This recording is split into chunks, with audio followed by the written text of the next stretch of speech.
All right, I have started recording again.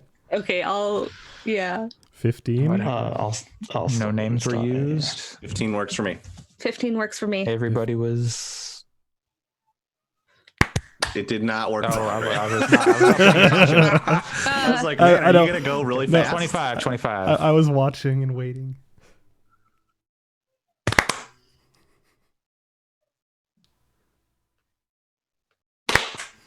Okay. All right. I hope my neighbors are also not awake. I would feel bad. I will. My neighbors pounded our wall until midnight last night. Oh, So we Nice. were all outside All until 1 right. a.m. last night. Yeah, that's... You're in a You slightly win. more understandable situation. My neighbors were outside at like 10:30 talking to someone in a car that was just idling outside my window Cool. for around 45 minutes. You should have just opened the window and joined the conversation. I so Hashtag believe follow me, the I thought about conversation. it. I almost really needed to listen to Ooh La La again with the windows open. And their children Tra-la-la. were outside just hammering the pavement with plastic toys. Hmm. And Alyssa and I were like both ready to like just go out there and just start swinging. It's like, Jesus fucking Christ. Start slam dancing. Time to get really into Stomp. I wish that worked. We share a wall with them. I can't stomp on the floor and have it do anything. Yeah, time to get into Zero Gravity Stomp. Yeah. That insane the bye music video. Just recreate that in your apartment. I was listening to hip hop yesterday while working, and I was kind of banging my feet against the wall to the rhythm. And You kicked a hole in the wall.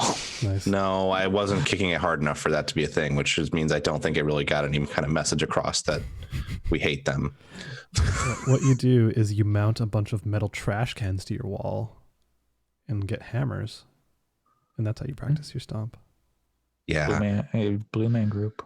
You Yeah. accidentally blew yourself, and then Just like Whoa. if you are doing this and then you hear them knock, quickly put on like blue makeup and be like, "What? I'm practicing." Oh my God. I Quickly. would love for them to come and knock on the door because of noise. We would be able to finally have a fucking conversation instead of them avoiding me.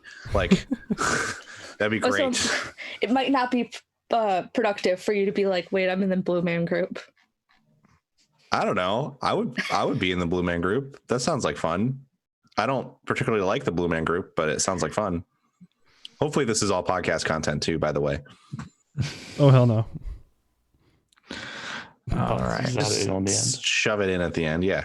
Like what Waypoint does. Sam, you're not trying to talk about any games this week, right? Nah. Okay, great. That's the spirit. I'm also relegating Allison to next week with Assassin's Creed Syndicate. Sorry, Woo. Allison. Rip. We can catch up on Legend of the Galactic What? Heroes next week, right? Oh God, we do Alex? have a lot of news. Okay. Yeah, there's a lot. Legit. Holy Guys, moly. when Andre said, Alison, I'm relegating you to next week, the camera shot straight to Alison going, Part of the reason next week will work good for Assassin's Creed, Allison, is I'm probably going to start Origins again this coming week. Yay. I'll I will bring have- Odyssey next week, so we'll have a Yay, big Assassin's Creed cast. cast. And it's 'Cause all I have- Yay. 3 different Assassin's Creeds. Exactly. I'll We play can compare and Assassin's Creed contrast. 3. None of them are new. Also, not only 3 Assassin's Creeds, but the 3 that were released in order. Yeah. So Syndicate No, first, then Origins, then Odyssey. Wait, The what was one before- Syndicate? A Unity? I'm not going to play that. No. The one before the rebuild, like the re whatever imagining of the formula, and then the one that did it and the one after it. It's perfect. Yeah. All right. Also, they're good games, so Mhm. I'm going to start. Is streaming. everybody ready? I'm ready.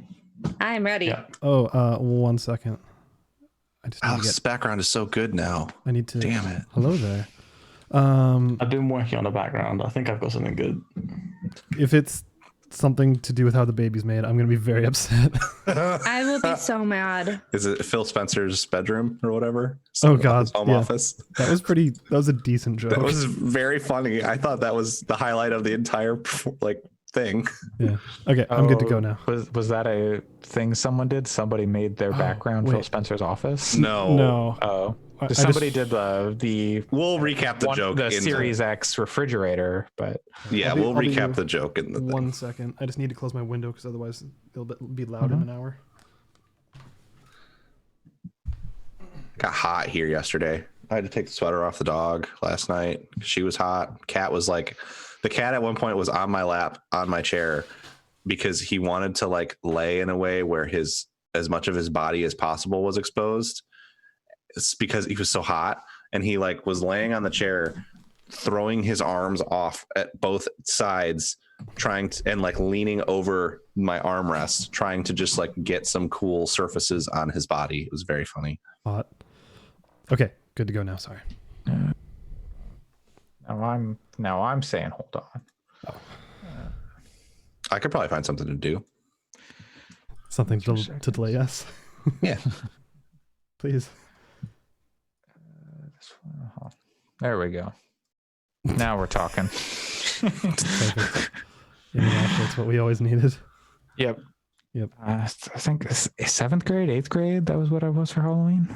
I liked Anyway. Inuyasha a lot when I don't remember like anything about it. It's like the nostalgia. I was It's so good. into it. It's not like Now, it's not like it's good in the, you know what, I'm just not gonna say anything. it's like not Toonami, it's anime kind of. it's not bad, but it very much does the like, I don't know. Let's tread our It's the Let's I'm a tread water teenager for and the this entire manga's thing. got boobies. Kind of, yeah. It's also like, let's tread water on the story, and then like, oh, we've reconstructed the drool. Just kidding, it's broken again.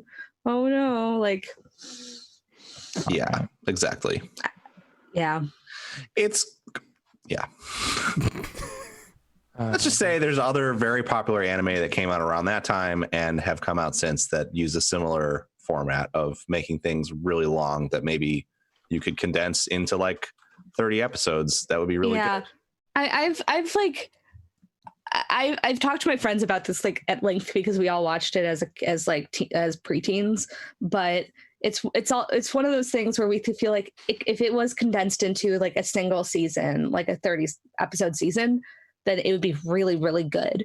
But like, it's not that. You know what is a good anime? Yu Yu Hakusho. Oh No, God, it we can isn't. start the podcast because it's one of the best of all time, and we can't start this. It doesn't hold up. I tried watching it fresh last year. That's why I won't ever watch it again, because I don't need it to hold up if I never watch it again. In my memory, it is one of the best ever.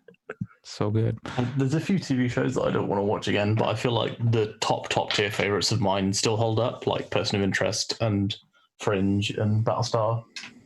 I had a friend in high school who told me I can't watch Fringe because it's the science is bad or something. It's I mean, the based science on. is dumb, but like, it's a good show. It's hence why I was have the like, complete it's a series fucking right TV here. show. Oh my God. It's science fiction. Like, A, it's science fiction. B, the fringe in fringe science refers to fringe science. oh yeah, no, I know. I'd never even seen it. I was like, what the fuck are you talking about? Anyway. It's no Warehouse 13. First season of that show, the first like Watch 8 Fringe. episodes are a really struggled watch, which is a real shame because I've always wanted to rewatch it with Fiona, but like the first several episodes are quite boring. Hello and welcome to episode 120 of Gaming Fyx on this May 9th, 2020. I'm your host, Andre Cole, aka your partner's favorite 90s anime. I am joined today by Alex. I can't pull a 90s anime other than Legend of the Galactic Heroes right now. Isn't that 80s? It ended in 97. Okay, we'll accept it. Allison. Let's see, trying to like figure out my like oldest or weirdest anime pull. You should watch like super old shoujo anime like The Rose of Versailles, which is like very good, but Yeah. also extremely like shoujo archetype of like flowers and bubbles and everything. That sounds like something they would have called a Gundam Wing movie, like Endless Waltz, Rose of Versailles. That would have fit right in there, I think. Also joining us, Pat. I think you should watch the 8th Mobile Suit Team. Speaking of Gundams, Which one's it? MS8 Mobile Suit? Is that what it is? Yeah, it's Mobile Suit Gundam, the 08th MS team. I think I watched that one and I was confused. Maybe it was the source I was watching it from, but like the first episode was also the last episode because I watched it and then I got through and I was like, wait, this episode, I watched this episode already. It was the first one. There was like a cabin and some kids. I think it was like a bad source. Yeah, I think you had a bad source. I don't recall that being in the way it worked. It was weird. But yeah, that's a good anime. That's a good 90s anime. And also joining us, the birthday boy, Woo! Sam Harrison. Only 300 episodes to go, lads. Happy birthday to you. Happy birthday to you. Boy On Scouts episode can't 420, sue I want to us. see the top of Alex's head.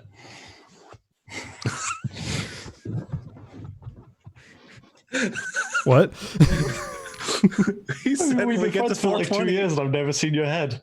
He wants to see your head on episode 420 or before we get to it. And I thought that was very funny because it just 300 occurred. It had never occurred to me. Neither. I never thought about that actually. Yeah. Huh. Sorry, everyone. I've ruined it for you. No, it's not ruined. It doesn't ruin anything. Now It doesn't you ruin can't it. It's stop like thinking about it. adds like some Now there's anticipation. intrigue. But it's not. I mean, I need to. We crossed Andre off the list because I've seen Andre's nipples. So I need to come up with like a non-sexual organ body part for everyone to see. That's weird. What are you trying to say about my nipples? I don't know. He's saying they're not sexual. I don't mean to offend you, but like I need You to. don't know like, my nipples. At some point, I need to see like I don't know. Have I ever seen? these. I don't know if I've ever seen Allison's elbow. What? Usually wear longer sleeves. See, like done. Oh, There's another God. person We got a in weenus the on books. screen, everybody. Episode This 120. this is great podcasting content that nobody can see. Look, Everyone, you just heard Allison's weenus. I haven't left the house for anything other than groceries or to pick up takeout in like 2 months at this point. I'm very tired and pick up takeout broke my brain for a second. I don't know why. That's what you do with it. Okay, pick it up. Okay, what are we talking about? Uh, Anime? well, Is this anime Presumably. episode? We talking about 8th Mobile Suit Team. no, Yep. this week Series is set in Universal Century actually, 079. This is going to be different than usual, as we're just going to talk about a whole lot of news in just a minute because a lot happened this week. It's a news heavy week. Not all of it bad. Some of it good. Some of it, Some of it weird. yeah. Some of it weird. We'll get to that in just a second. But I wanted to talk about a game real quick before we get to that because it's a limited time demo. It's available until the May 13th, I believe. Cool. Let me double check that real quick. May 13th, Ghostrunner, available on Steam. Y'all like Cyberpunk stuff? Mm-hmm. Mhm, Sure. I do. How do you feel about Mirror's Edge? Good Cool. game. Yeah. Can you edit your genitals in not this game? ninja swords, katana. Wait, ninja. Not the streamer. The I was gonna say stealthy you- assassins, katana. Okay, katana are good. Yeah. Cool. Spider-Man? No, you don't like Spider-Man. I know this group. So Ghostrunner is a lot of those things I just mentioned. It's like a cyberpunk Blade Runner-esque world with Mirror's Edge like mechanics with like parkour, jumping over stuff, running on walls, and assassin-y ninja type killing people where you like slice them in half and stuff. Mhm. It's very cool. There's a demo out now on Steam where you can play maybe like the first level of the game. You can play it as much as you want. It's very neat. I would highly suggest. It's supposed to come out later this year, and it looks it's sick as hell. I think there are some problems with it being like an early demo and like look at the game. Mainly that you can only play at 60 frames per second, which is, with a game that runs this fast is unfortunate. I'm looking at it right now. They unlocked the FPS yesterday. Oh, that's good. Yeah. Because And everyone added a was field of like, view slider. yeah, everyone was like, yo, the FPS needs to be up. And they're like, we'll consider it. Last I looked, that was like 2 days ago. So yesterday, it's good to see that they unlocked it. Yeah. I pulled this game up and the developers are playing it on Steam right now and they're broadcasting. And it is like, I am entranced by this gameplay. It's so fast. You're so you've basically got to sort out the whole time and you're running around this cyberpunk city and there are people with guns who are trying to shoot you. It's a one-hit kill with the guns. So that can be a little annoying, but you've got the ability to hit like shift, I think is what you hit, and it'll slow down time and give you the ability to like strafe left or right in midair. And then so you can like slow down time, start to strafe as they fire their gun. And then when you let off shift, you'll like zoom towards them or zoom forwards, whatever direction you're facing. So then you can just kill them real quick. It feels really slick, really cool. Like I said, the only complaint I had was the frame rate before, but if they've unlocked that, then it probably feels really good at this point. Looks like Titanfall, kind of. Yeah, a little bit. There's a little bit of that. So from the wall running and stuff. Yeah. I pulled up some info about it because I hadn't heard much about it. And one of the developers is 3D Realms. Yes, I noticed that on the that's weird splash screen. I was like, 3D Realms, what the hell? Yeah, I didn't know since Duke Nukem. Yeah, I forgot that they existed, honestly. And the grappling hook is pretty cool. It's very linear. Like you're basically just running, not straight, but pretty. You're pretty limited in what the zones are. But there are like options for solving like each combat arena. Like you can take different paths and stuff through them. So and to be honest, cool. with a game like that where it's a lot of navigation and kind of mirror's edgy types thing, I feel like that's not terrible. Is that it's more crafted. Yes, more Mirror's Edge 1 than Mirror's Edge Catalyst. Right, which I think is a good thing. Yeah, and one of the weakest parts of Mirror's Edge, in my opinion, is the combat. How does the combat in this feel? Mm-hmm. It's all one-hit kills, at least in the demo. Maybe later in the game they develop some more complex stuff. Right, but is it all your katana, or do you ever get other stuff? Like, can you get environmental interactions to like murder stuff? Not in this demo. Okay, this demo, I finished this demo in like 8 minutes. I think the speed run is like 3 minutes. Cool. So yeah. So it's more of like a, hey, this game's cool, rather than like like representative of everything you do in a game. But could one call it an amuse-bouche? Maybe, yeah. So like I said, the demo is limited time. It's only until May 13th. So check it out on Steam. It's a neat thing. I'm looking forward to playing this later this year, just because it moves quick. It's and like the running and stuff feels really good. I like the aesthetic. It's going to release later this year, so yeah, it's going to be the only game to release later this year. The only Cyberpunk game to release later this year, especially. For real.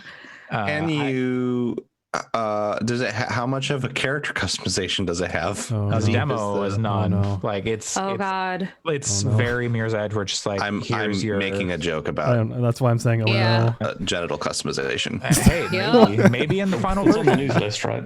Yeah, that's why I didn't want to go too. I didn't want to go too deep on that. There's some really intense dismemberment tech in this, so maybe they'll have some ridiculous genital dismemberment tech. Oh God, I hope not. That'd be pretty cool. No. So that's Ghostrunner, all one word, on Steam. Cool. I don't know if it's coming to anything else later this year, PS4, but right now maybe? you can play it. I think it said maybe. I think it's PS4, Xbox, maybe. I can't imagine wanting to play this with a controller, to be honest. I cannot either, just because it's so fast. Yeah, looking at this footage. People play stuff on other things. It's supposed to be coming to Switch. Weird. I would not want to play this on Switch. I kind of low-key want to get it on Get them where they live. I would, Get them Dave and X Machina. I would Get a not. controller out. but hey, whatever floats your boat, totes your goat. Have fun. So also, the 3D Realms has been busy covering the numerous fucking debacles from that Void Point studio that made that Ion Fury game. That came out on PS4. They week, published that game, and that game first had the whole naming issues because they called it Ion Maiden and got sued. And then the developers were super transphobic and sexist and horrible. And then 3D Realms had to fucking apologize and cover for them. Which I don't necessarily hold 3D Realms as responsible for that because it was all stuff that came out in like a Discord channel. So I forgot about 3D that. Realms has been busy just dealing with cleaning up development partners' shittiness. Yeah. Well, hopefully the devs for Ghostrunner are not super shitty. One can never know. No, it's true. Yeah, Put it on the back. it's Put really that. nice, Put 'cause that this quote game on the looks back really of the box. cool. Anymore, I saw- assume that every developer is shitty. Yeah. I saw Unless I that- know otherwise. I found out about this game just from a random tweet where I saw like 3 seconds of a video clip. I was like, I need to go play this right now. So if you see Ghostrunner, I think you'll also feel a similar way. I'll check it out. I'll check it out real slick this and afternoon. It is visual catnip. It takes 10-ish minutes of your time to play through and more. Yeah, if you I'll want probably try to play it this weekend because it looks very cool. Is there a known release date? No, at least not on the Steam page. So planned release date 2020. So supposed to be this year, but when exactly this year, who knows? Sick. Yeah. Sick. And with that, we're just gonna move right on into the news because Hell yeah. there's a hell of a lot of stuff happened this week, and we've played a lot of old games and mostly old games. I did check out the Fortnite thing, but we just don't have time to talk about it. So Well, it was cool. Would you do it again? Yes. Knowing that it's actually was Second time live. you've gone in, isn't it? Well, one of them was, I knew the Travis Scott thing was going to be pre-recorded, and that was super cool because it was deeply like super high. Like there's a lot of production behind that. Like you go to space at one point in that thing. So that was cool that it was pre-recorded. This thing at first, I thought it was recorded, and it would have been super shitty if it had been recorded because it was just video on a screen. But knowing that it was actually live, they just rolled you back to the beginning when you joined a game, but it was like still happening live. You were just like behind the live thing. That it was cool. I would do it again. I think. I wonder if that was on purpose or if that was like a unforeseen bug or something. I don't think it was a bug. It was timed to when I joined a match. It like started it up. They probably just start you from the beginning because they want you to see the whole thing. Yeah. But it seems like a good opportunity to make like appointment gaming. Like, oh, if you want to see this, you got to be here on time. And they do like the rebroadcast, and it would suck for people who can't play, but it'd be cool to do. I don't know. Actual live thing. Certainly, I don't mean to minimize. There are definitely people in the world that don't have access to like any computing device and don't have clean water. So like I'm not at all trying to belittle that. Like it is an extreme privilege to have a computer, but if you have anything that can do computer things, you probably can get into Fortnite at this point. Like it's on everything. But I mean, but also maybe like time zones. Time zone. Yeah, I think it was fucked for us time-wise. I know that they are doing a rebroadcast tomorrow, which, then it's not live, so it's not as cool. But time-wise is always going to be a thing, unfortunately. And if we're not in a pandemic, people have work, people have obligations. This might be a like extreme deep cut, but is Fortnite the new Satellaview? And I don't know. In a sense, I think yes. I think there's deeper conversations to have about the structure of how their event space that they're working on works, and that's the thing that I think is more a more complicated issue than like bottom line things works. Also, fuck Deadmau5. I don't know why they thought it was a good idea to have Deadmau5 on that thing. His set was garbage. And he sucks. So I like his music. He used to be sword, so Yeah, he used to be so cool. I saw him several years ago, and he was phenomenal live. That was before he had his heated gaming moment and threw a giant fucking temper tantrum on Reddit. I didn't know that Deadmau5 had a heated gaming moment. Oh, he it said was significant. he said something particularly homophobic on a stream that was pointed at another person, and then Twitch suspended and banned him. And then he went on Reddit and wrote this tirade about how it was like censorship and like suppressing his free speech or whatever. And he was like, what I said was super toxic, and I'm not actually homophobic, and I would never say that to imply that like general homophobia or whatever. It was a heated moment. And it's like, dude, fuck off. Is that the origin of heating gaming moment? No, in fact, that PewDiePie was the origin, isn't he? But no, it's just It's anyway, the first people I heard saying it were Waypoint, and I'm like, where is it from? Who said it first? It was just people talking about like, oh, it was a heated moment. People like defending it, basically say, oh, it was a heated moment. So that's where it ended up coming from. Dylan Francis and Steve Aoki were very good. And the second half of Deadmau5's set was good because he just pushed play and then it played all of his best music. The first half was really boring, and then the second half he took the helmet off for a second, which he doesn't do very often, and then like pumped his fist and then pushed a button, and then all of his old songs that are good started playing. It was like a mealtime once. Yeah.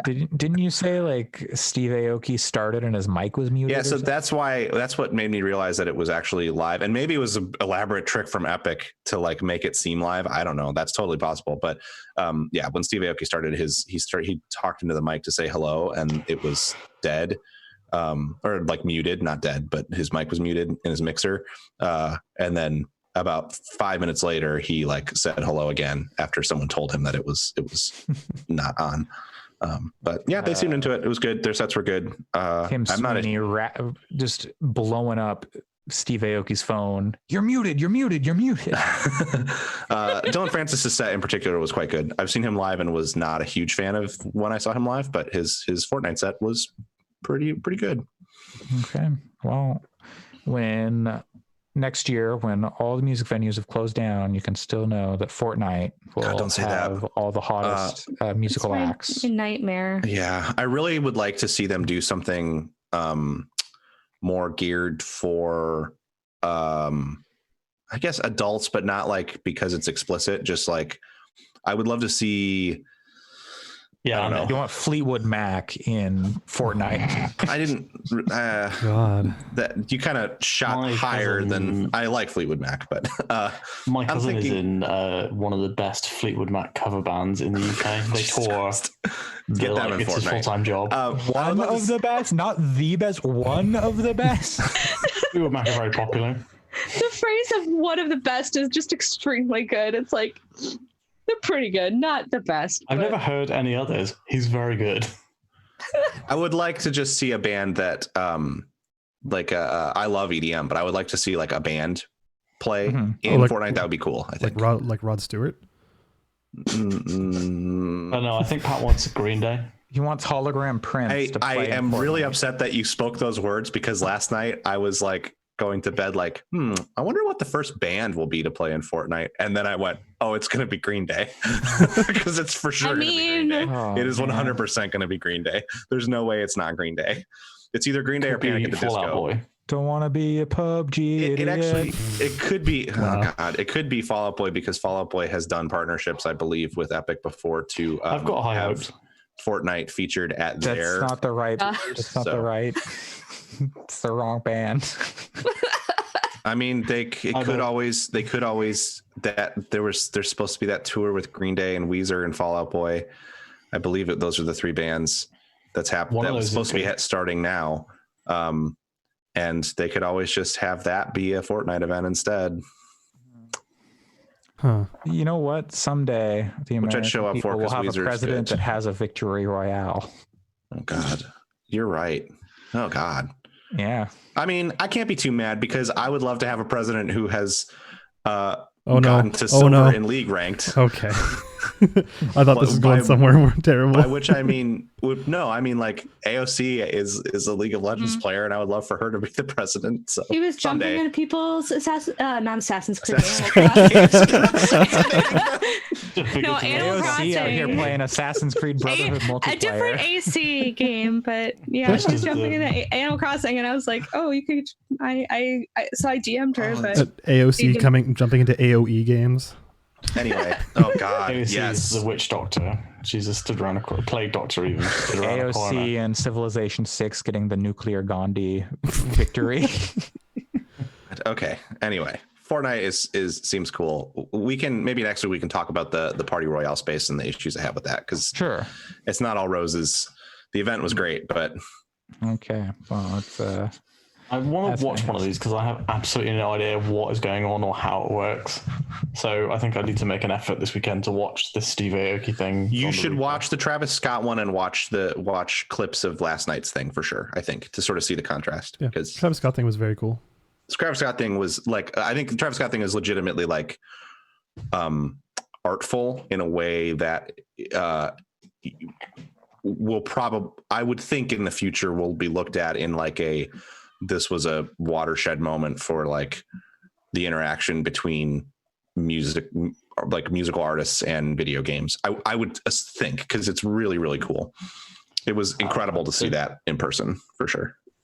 I think you're forgetting about the Beatles rock band. I mean, no, I'm not. That was a great game. well. Speaking of the music and games, we've got a bit of a follow-up to last week's discussion Oh yeah, about the Doom Eternal soundtrack, since we're on the topic of music. yeah.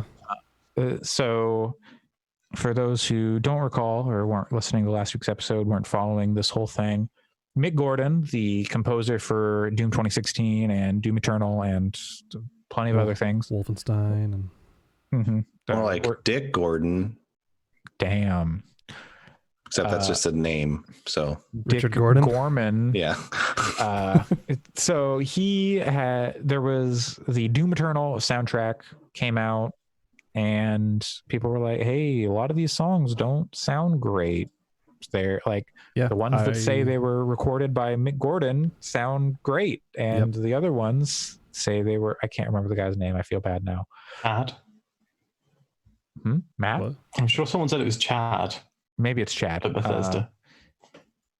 So basically there was a sound guy at Bethesda, or id, who put together the rest of the songs on the Doom Eternal soundtrack, and they were not mixed well. Alex, if you want to kind of talk about why they didn't sound great real Yeah, quick, and then we talked can get into it. Yeah, we talked about it last week briefly about how they're compressed all fucky, and like you would have big sounds coming in and everything would go silent for a second because like it just sounded bad. Yeah. And so people were like, hey, what's up with this? And Mick Gordon was out there saying like, oh, I would never have done that. That was some sound guy at id or marketing guy at id who didn't know what they were doing. And like sending DMs to people, commenting on YouTube videos of the game, and like tweeting and all sorts of stuff. Yeah, he was not having it. Yeah, there was, and id was getting a lot of animosity, especially the guy who did it. Let me find that name. But eventually Marty Stratton, who is like PR or marketing, or I should really figure out what these people do. Lead producer. That makes sense. A lead producer at id wrote a open letter on Reddit giving their perspective on what happened. Mhm. And it does not paint a great picture of Mick Gordon, because basically they're saying we set a deadline with him for the soundtrack. He gave us great music for the game. We loved the music he gave us for the game. And as part of like the special edition, whatever, they're supposed to get a soundtrack. And It was we gave Chad. Yeah. Okay. Yeah, I was just seeing that too.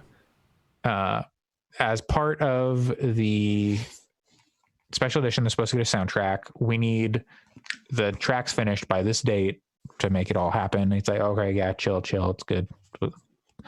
then that day came. They're like, I need more time. It's like, fine, we'll give you another month. We won't like penalize you either. You'll still get your bonus and whatever.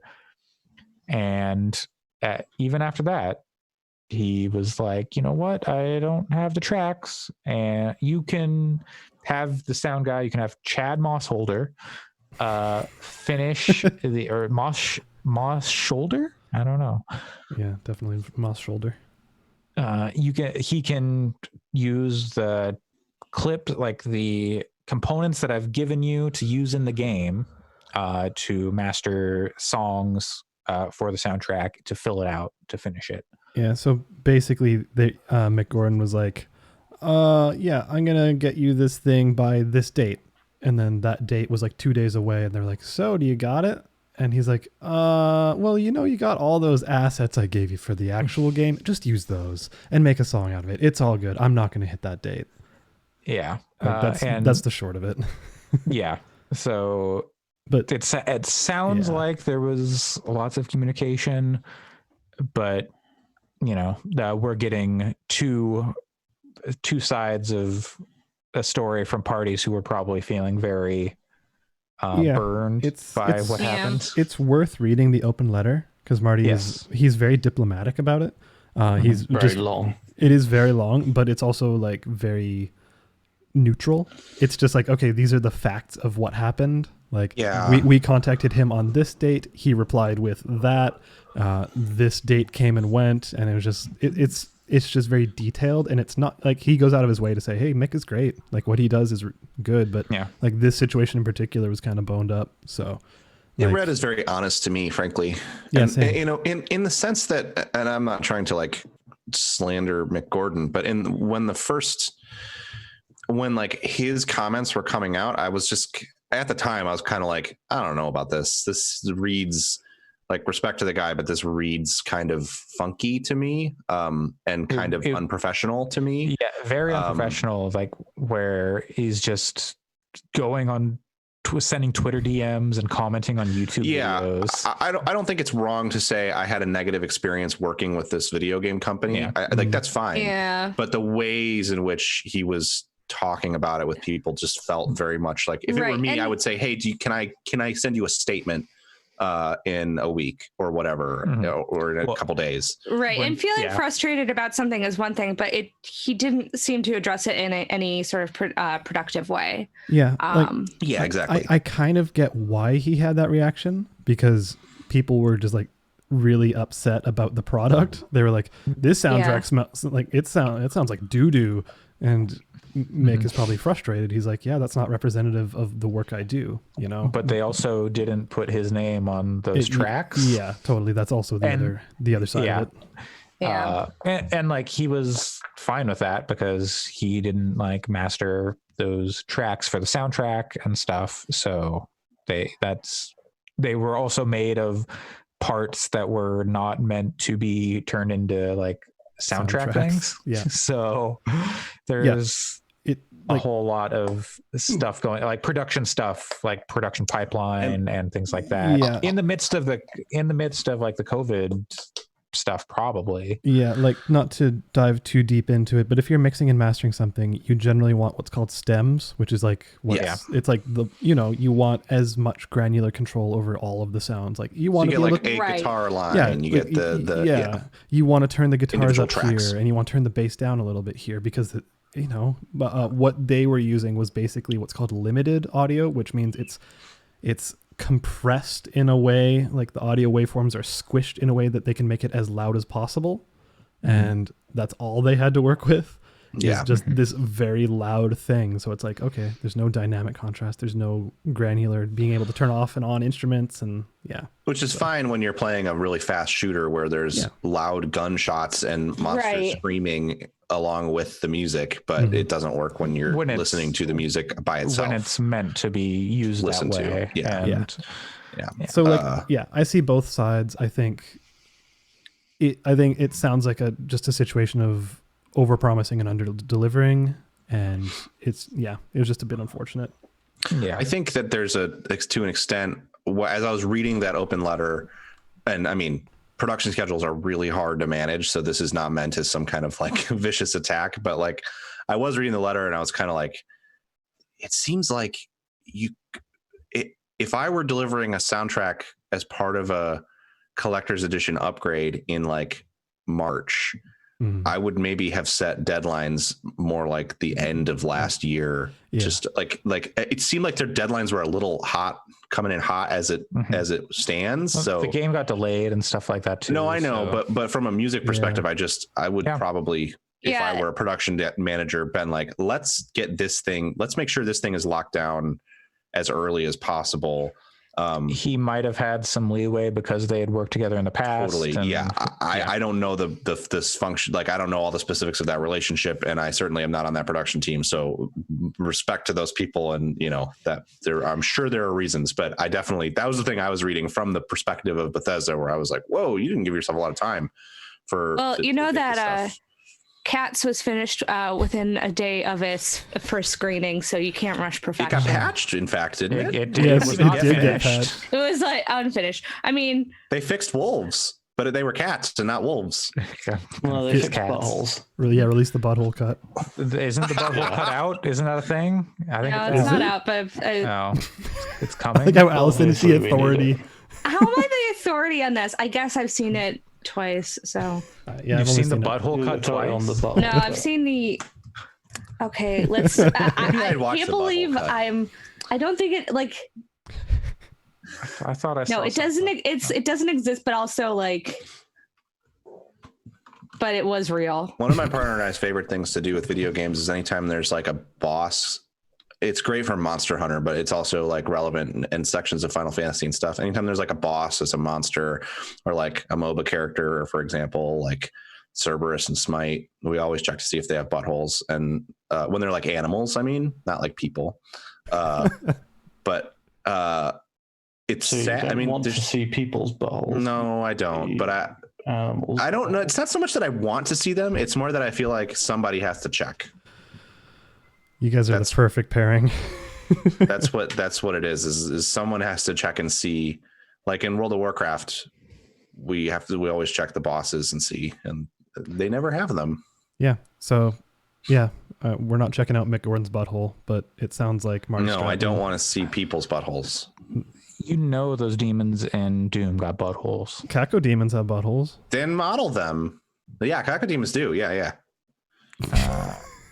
Anyways, the soundtrack thing it's worth a read, and it's an interesting situation, even if you haven't played any of Doom Eternal or you don't know much of the situation. It's really kind of fascinating. Yeah, I bet Isabel's very upset about all of this. Yeah, KK Slider would never do this. I don't know about that. I've been a diva. I've known KK Slider for 20 years now. That guy, he's not the most professional performer in the world. He's the only performer in the Animal Crossing world. So, I mean, I guess there kind of is no bar for professionalism there, but. All right. Well, speaking of no bar for professionalism, somebody get the Microsoft people some mics. And cameras. Honestly, with regard to that stuff, I don't care if their mics are low quality and their cameras are 480p or whatever. But it is funny that they're like the gaming people and they, big honestly, multi-billion-dollar corporation, and they can't get some decent mics at home, but it's because GameStop was forced to close and they couldn't provide the essential services like selling mics and cameras to business people. I don't know. I thought it was kind of endearing to see their like honest setups. Like I don't know. I didn't think it was. But if you figure like, come on, get these people like a Blue Yeti. Like I don't need like high production, like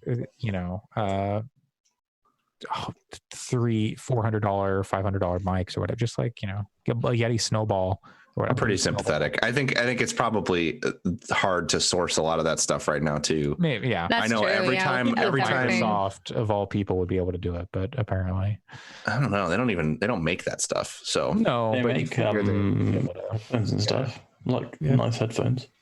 And they make laptops with good webcams.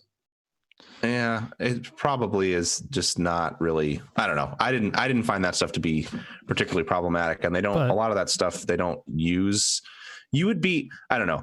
You'd be surprised if you went to Microsoft's headquarters at the range of levels of technology present, because there are in some cases E3s. In some cases you go into like a meeting room and it is stunning, like the coolest tech ever. They have like a touch screen that you can write dry erase markers on that also feeds to cameras, like people's cameras across the world. And then in other rooms, it's like pretty old ass hardware. They have a pen and paper and a single chair. Kind of, yeah. I mean, and it's like dirty. Like it just depends. But this is the Inside Xbox. There was an Inside Xbox featuring the inside of some third-party games that are going to supposedly run on next-gen hardware. Yep, this was all gameplay. It was all stuff that you'll be playing this year. The gameplay sneak peeks and teasers, Alex, please. Yeah, you're right. There's no way all of those games are coming out this year. So I don't think there's no way there was much gameplay. It was like the first game they showed, for example, of a game that probably is coming out this year is Bright Memory Infinite, which is made by one person in like Shanghai. Yeah, dope. I was surprised to see tons of respect to that developer. Like this is in no way, shape, or form meant as like people shouldn't be impressed, but I was surprised to see the response to that game, because that game has been on Steam for quite a while and like has looked cool. It's on Steam. It's like a 45-minute thing that you like replay for score.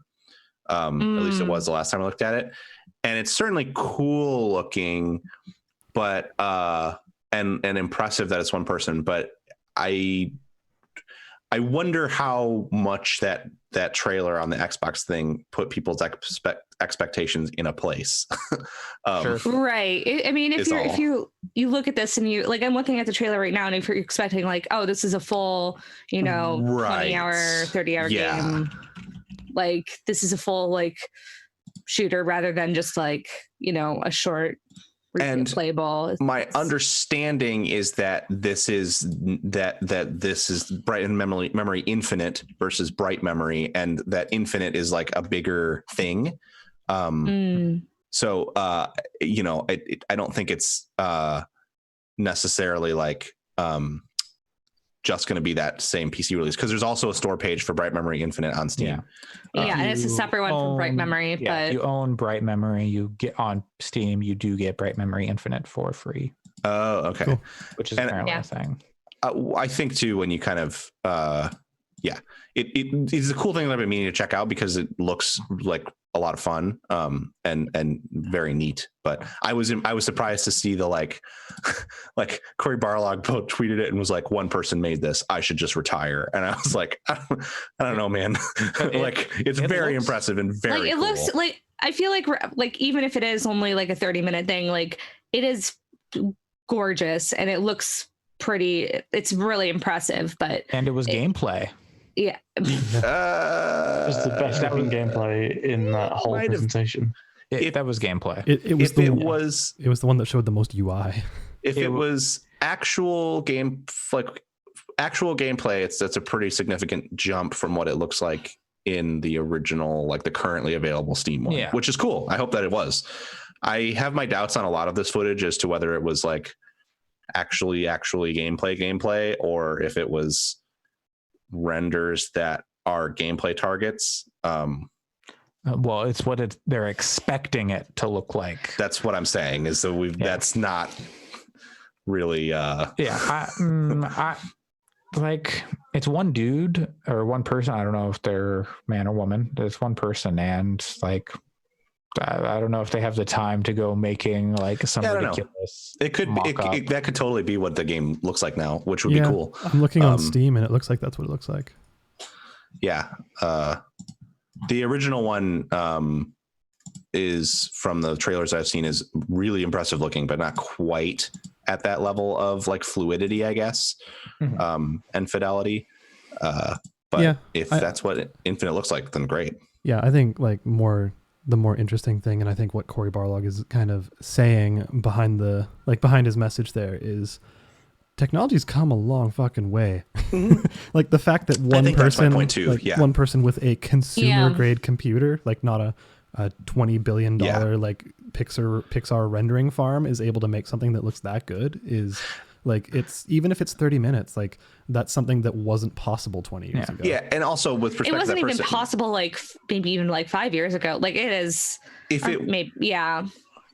it didn't require talent and dedication from that person, there would be 100 of these games on Steam and that look this good and that are cool hour-long things made by one person. So I'm not trying to take anything away from them either. Yeah, I think they were showcasing that as kind of like a way of like, hey, if you wanted to make shit, look, this is what people are doing, man. Yeah, exactly. That's crazy. And so what the Bright Memory Infinite page on Steam says, this person started making Bright Memory. They put out episode 1, which is what Bright Memory on Steam currently is for $10. And they were going to make that into a full game, but then it did really well on Steam. And so they're taking all that money and going, okay, I'm going to rework everything I've done. Like the general like gameplay stuff is going to stay the same, but story, stages, everything's being kind of revamped with the money they have. And making a full game. So it's not going to be just a 45-minute thing, theoretically, because that was just one episode of however long thing they were going to make. Yep. And basically as a demo.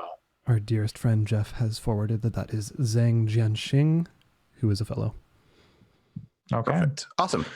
Anyway, if you're interested in it, I need to buy it and play it because I think, to be clear, the game looks really cool and I want to check it out. It looks so rad. Well, finally. Yeah.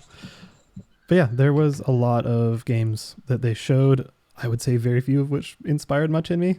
Like Dirt 5 looked pretty cool, but it looked like a dirt game. Dirt. Yeah. Yeah. I think it looks cool. It looks like they all look like current gen games. People didn't like well, it's also just streaming at like 1080p or whatever with like YouTube bitrate or Twitch bitrate, Mixer bitrate. Yeah. So like YouTube is streaming in 4K apparently.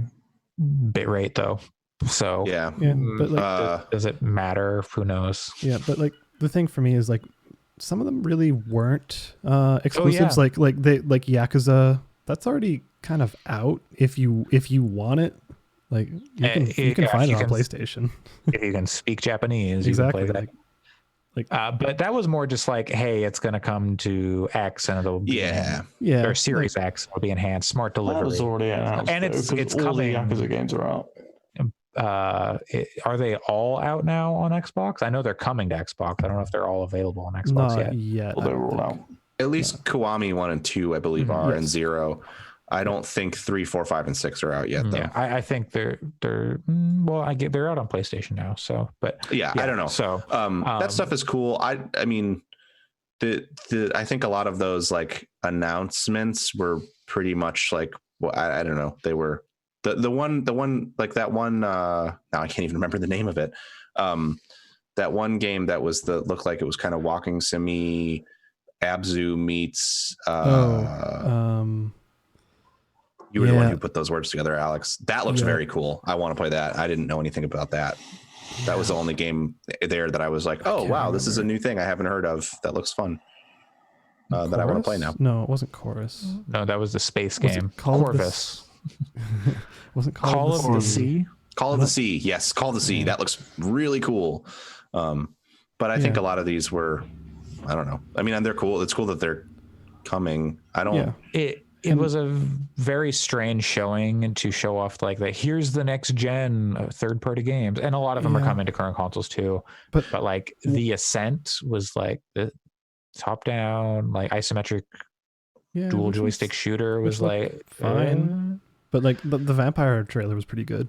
Vampire the Masquerade Bloodlines 2, I did not know that was the kind of game that was. I thought it was an isometric RPG. Nope. I am super that's one of my most anticipated games for sure. I was not impressed by that trailer personally, in the sense that it was an interesting trailer from the perspective of like world teasing the world. I think it was super interesting. I'm someone who's already pretty familiar with that world, so like that's why it didn't strike me as. I thought it looked.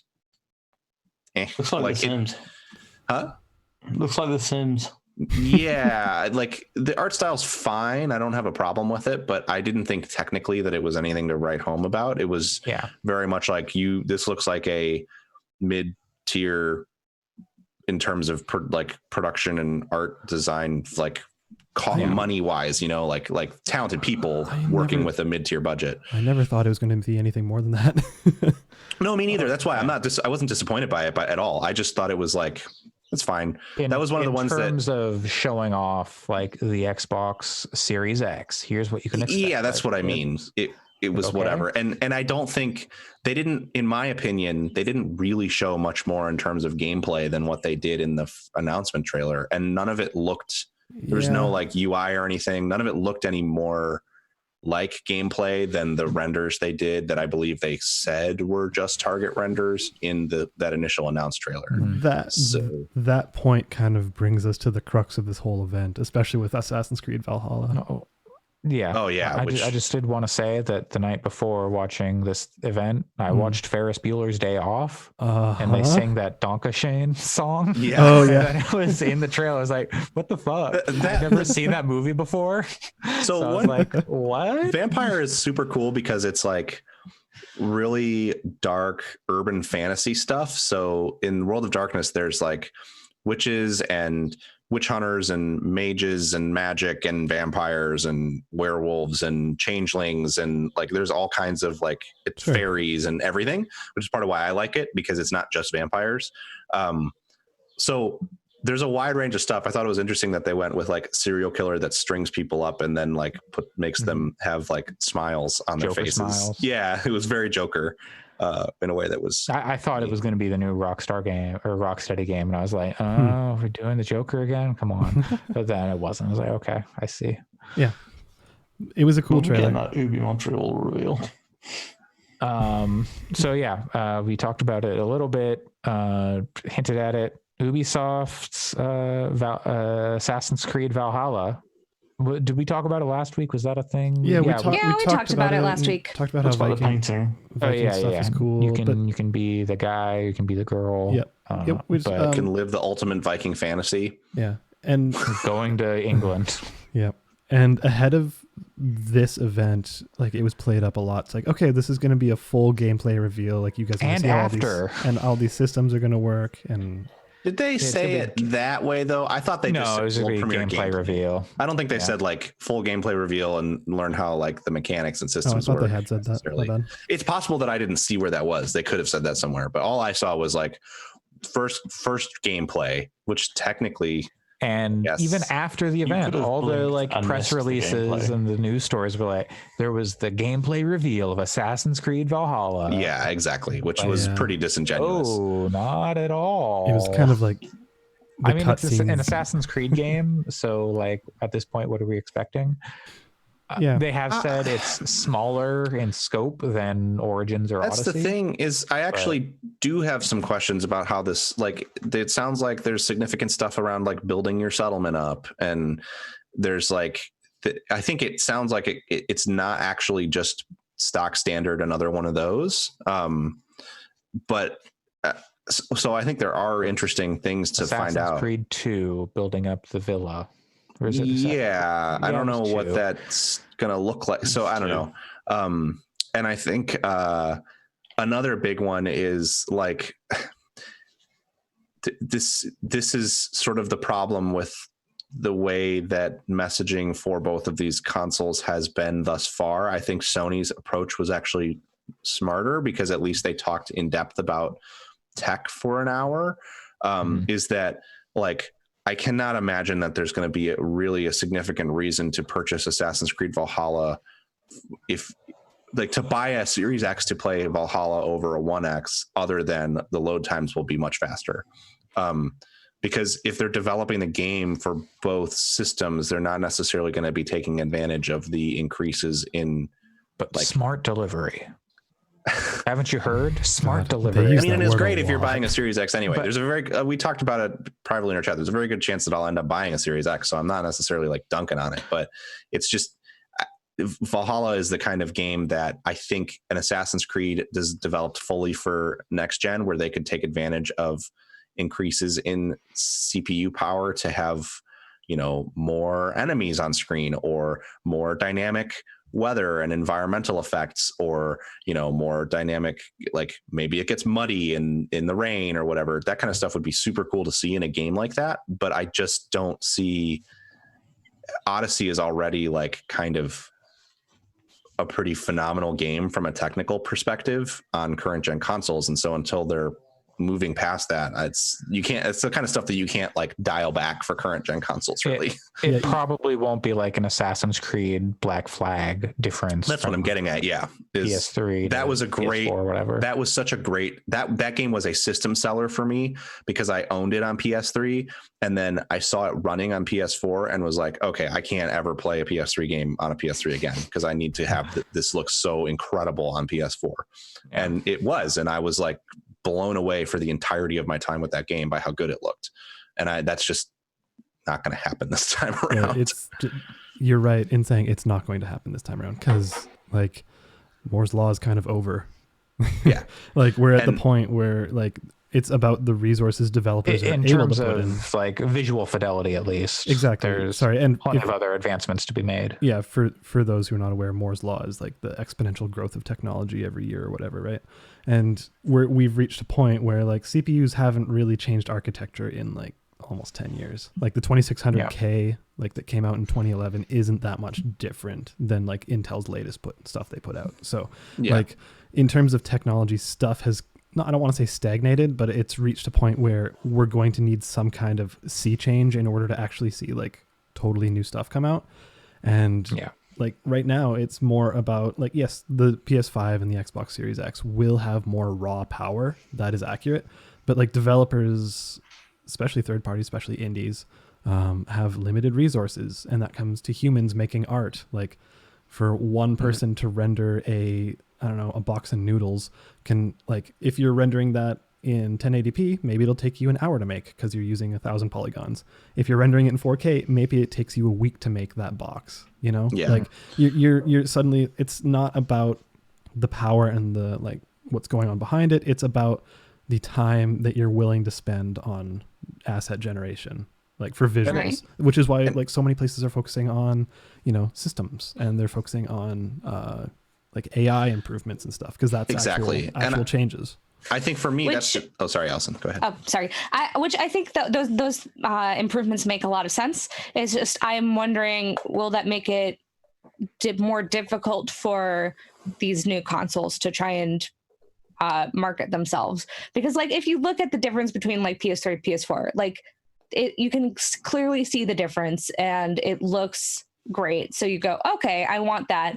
And I think that a lot of us understand, okay, there's a lot of things behind the scenes that might be improved. But if you don't have that same level of obvious jump, then people might not necessarily be as jazzed to buy a new system.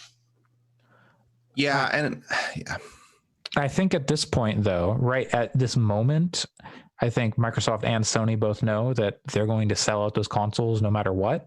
It's true. Because their games they're doing like cross-gen stuff. At least Microsoft is doing cross-gen with their first-party stuff for the most part, for at least like the first year and a half, 2 years. Yeah, and Sony hasn't said anything about it, but Sony hasn't talked about that. But it would be smart of them to at least take a similar tack.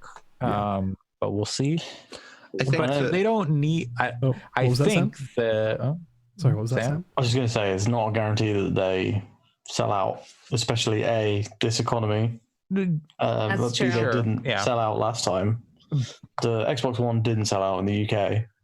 You could get one off shelves. I believe you can get Xbox Ones here pretty easily too. PS4 definitely sold out here. Yeah, I had to wait 2 weeks to get mine. The PS4 you couldn't get for 6 months. Yeah, the Xbox One was very available.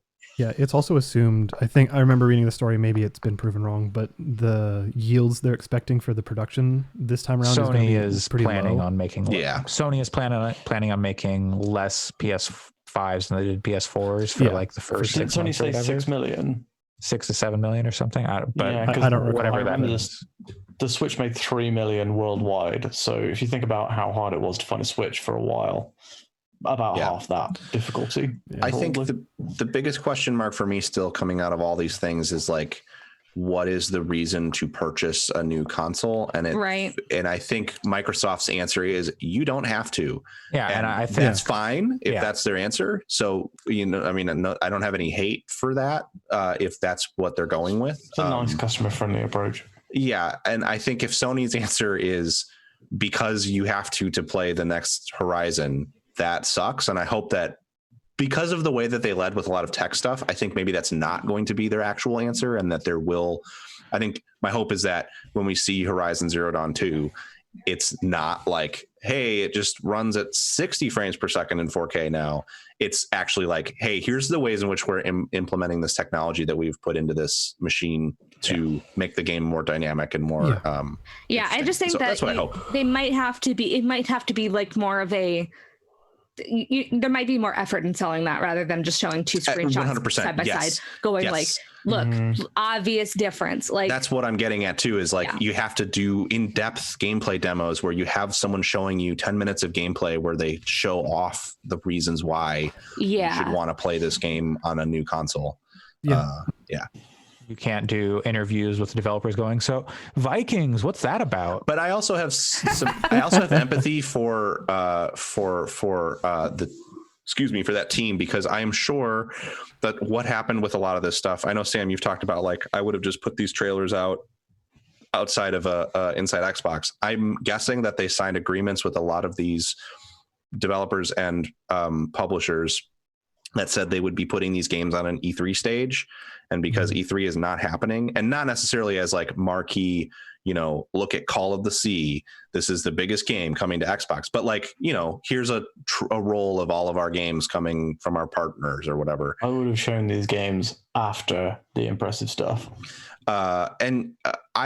Maybe that would have been a better strategy, but either way, I think like they had to show these games in some kind of a like premiere space, because I'm sure that they had agreements to do that prior to all of this stuff happening. But sorry, please continue. I think in terms of the Assassin's Creed stuff, it's pretty clear that what is going, I don't know, to me from the outside as a marketer, it's pretty clear that what's going on is the development has been pretty severely, I mean, at least for a little bit, was pretty slowed from transitioning to working from home, and they didn't have time to put together a real vertical slice to show, which was probably the original plan, to show a vertical slice at E3. They should have had time to change their marketing language or their public but what I was agreed, the second half of that is, I'm not disagreeing with you, but the second half of that is they probably have producers and marketing managers and VPs above those people that are like,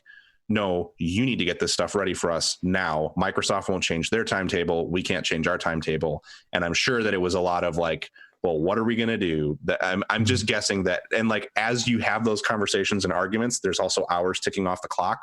So at a certain point, I'm guessing someone just said, forget it. Fine. We'll send this kind of underwhelming thing out there because what else? Because you won't give us the time to do something right. I think there's something to that, but also I think that this trend of gameplay trailer with the heavily doctored and heavily like edited gameplay that is so undecipherable as gameplay is nothing. It's not new. This isn't the first time this has happened. I remember with like Avengers, the Avengers game, when they first showed that gameplay trailer, we had a debate like in this chat or in this podcast about was there any gameplay, and I was like, oh yeah, no, I am certain I saw gameplay in there. I saw that Assassin's Creed thing. I was like, where's the gameplay? I mean, that's kind of what I'm getting at, though, is it was just static shots of environments, more or less, and for 30 seconds. So I think it's pretty clear that there was some scrambling happening there. Like, honestly, I was watching the stream and I looked away to read an email, and when I looked back, it was done. Yeah. Like the gameplay was done. that quote unquote gameplay, which kind of brings us to the second point of the Xbox event, because we have on our news here, the public reception following the whole event was very negative. A lot of people on gameplay. I think, and I the- think yes, Pat. This is where I kind of shift a little bit, because I do agree that it was an underwhelming event, but I think you can probably say that was an underwhelming event. They didn't really show a lot of gameplay, and then that's, if you're wanting to be critical on Twitter, that's all you really have to say. But there were people who were like, Xbox is dead. Their launch is over. Well, they may as well just give it up. PS5 is going to wipe the floor with them. And I was just like, that's which just is very weird considering you. it wasn't that long ago that there was the PS5 tech stream that everybody was critical over. Also flipped out over it. Yeah, people 11 need to chill teraflops out. are done. However many teraflops News are done. cycle. It's just fanboyism. Like Yeah, I don't pay that stuff any mind. Like, but I think the people who are saying, like, kind of echoing what we were just talking about, and we were kind of echoing back to them, is the fact that this was marketed in a way that seemed a bit disingenuous. Sure. So Yeah. much The so marketing that plan is bad, essentially. So far, from what I've seen from the DX. so much so that the guy, I can't remember his name, the director Aaron of Greenberg? the Greenberg, director of Assassin's Creed Oh yeah, got out and said, like, Ashraf Ishmael. Yeah. probably that sounds correct. That sounds right. Got out to say, like, Yes. hey everyone, we know that's not what you're expecting to see. There's a long marketing plan in the works, and so you'll see more eventually. But it's like, okay, yeah, but feel kind of bait and switched on that one. And then even Aaron Greenberg, who is marketing at Xbox, or He's head of Inside Xbox. He's in head of Inside Xbox. Okay. Got out and was like, hey, we kind of misled you a little bit. That wasn't his exact words, but basically saying we miscommunicated and raised expectations, I believe. I think he also said that, like, people were not happy with the quality of, like, how good stuff looked. Like, would maybe looking at those games and going, this is not much better than what we're seeing on current gen. And he said that. I think that's kind of that's what it's going to be, though, isn't it? Like, that's what we're all waiting for. That's not going to happen. And those are like double PS4 Pros, not the Elite that you had in previous generations, which is like triple to quadruple the power. To just jump in here, Aaron Greenberg's exact quote from Twitter was, quote, "Had we not said anything and just shown May Inside Xbox show like we did last month, I suspect reactions might have been different. Clearly we set some wrong expectations, and that's on us. We appreciate all the feedback and can assure you that we're taking it all in and learn as a team. Heart emoji." Mm-hmm.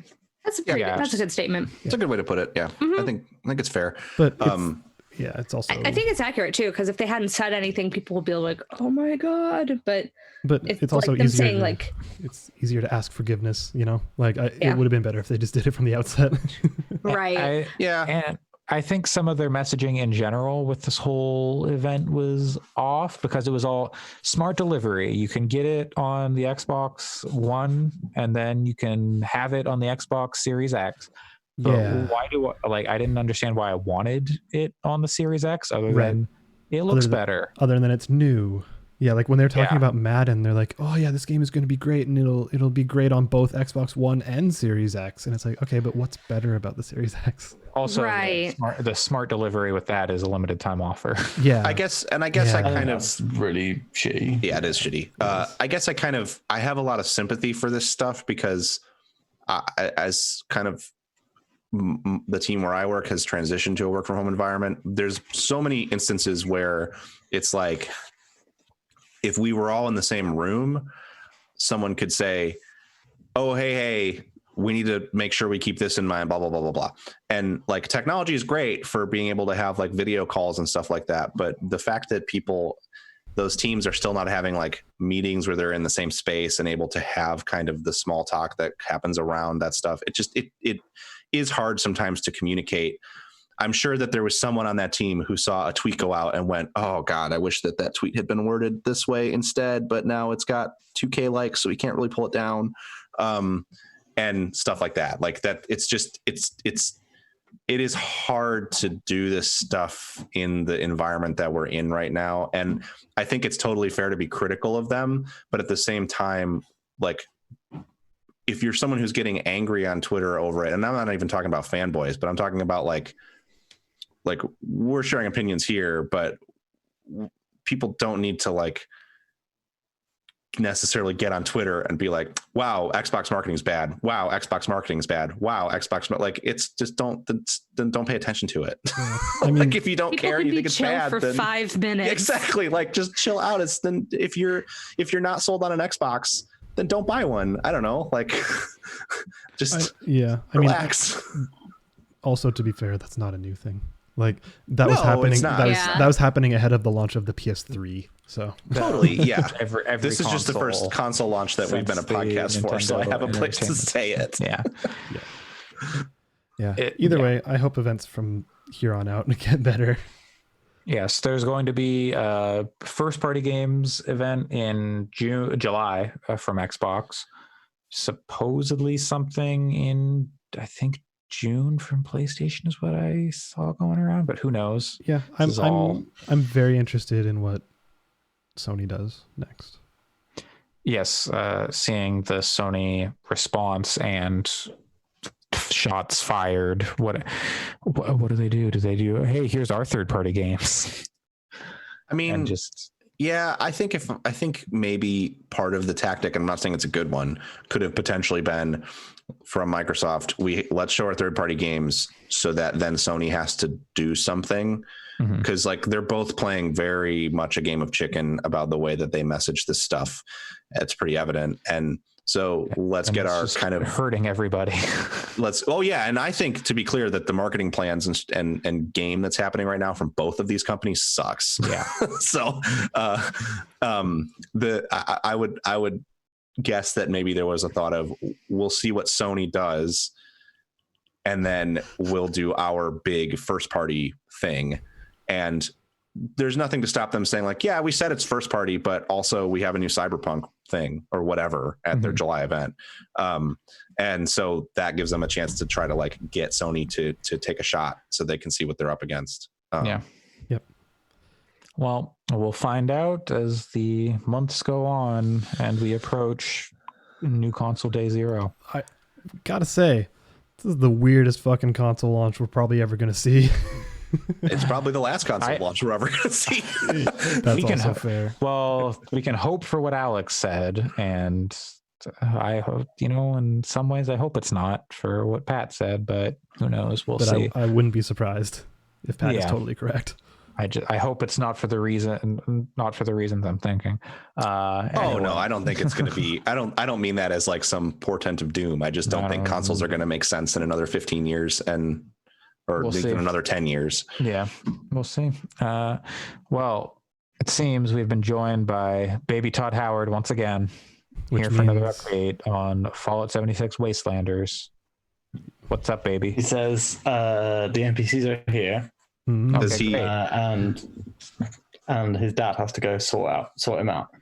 Okay, so fair enough. Fair enough. He should read the Waypoint review of Fallout 76 Wastelanders, which is fucking wild, cool. And is like, this is the best Fallout game since Fallout 2. That's interesting. Dang. Yes.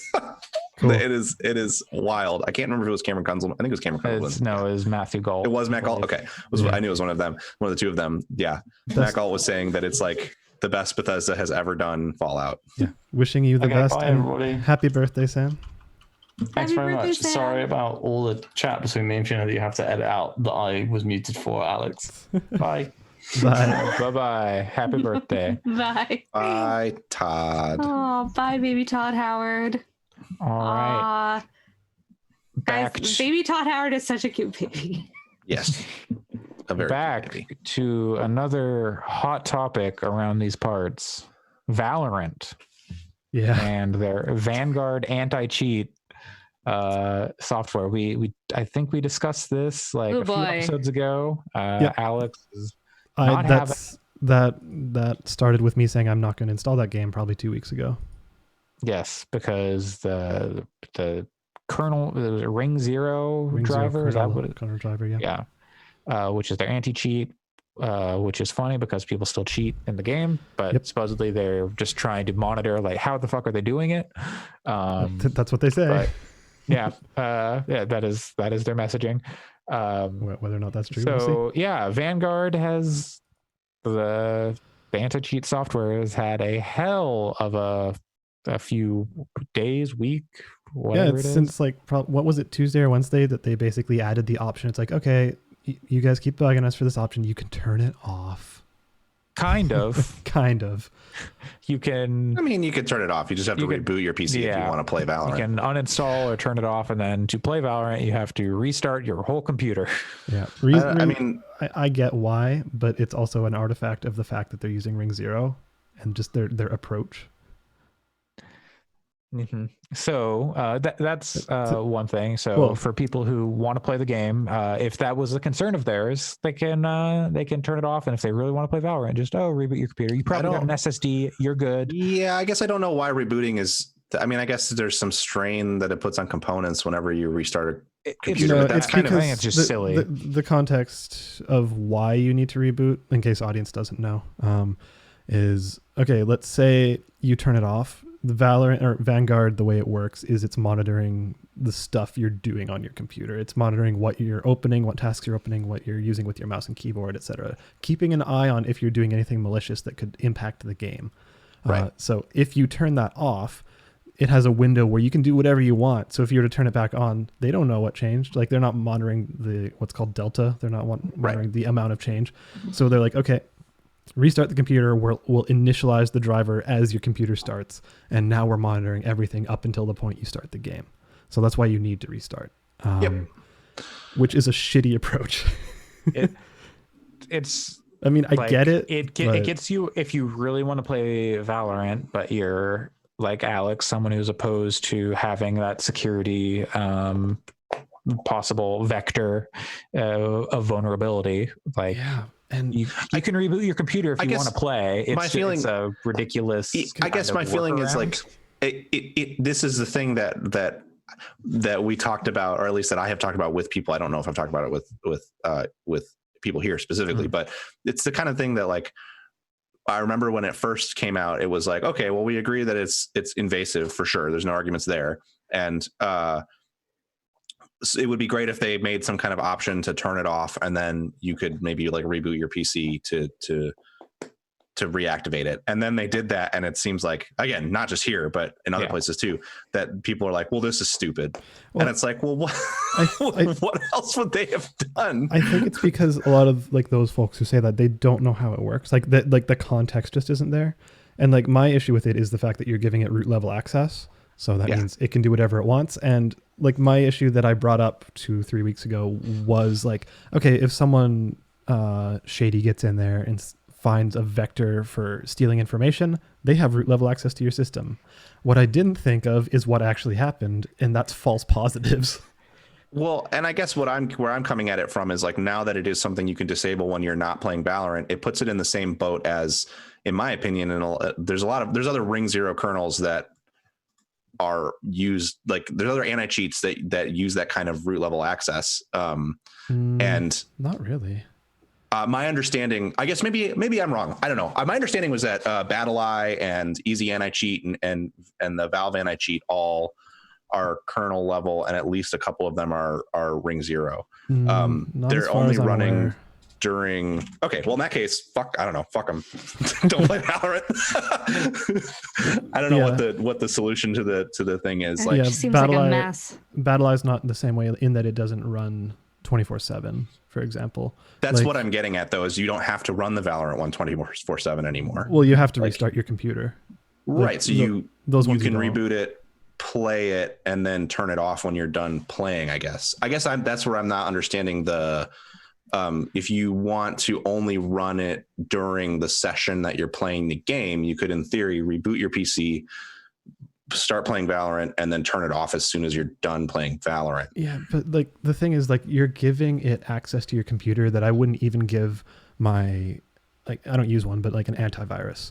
I would not give an antivirus the ability to delete files on my computer, to turn stuff off, to potentially format my drive if it so desired, because like you're installing this for one game.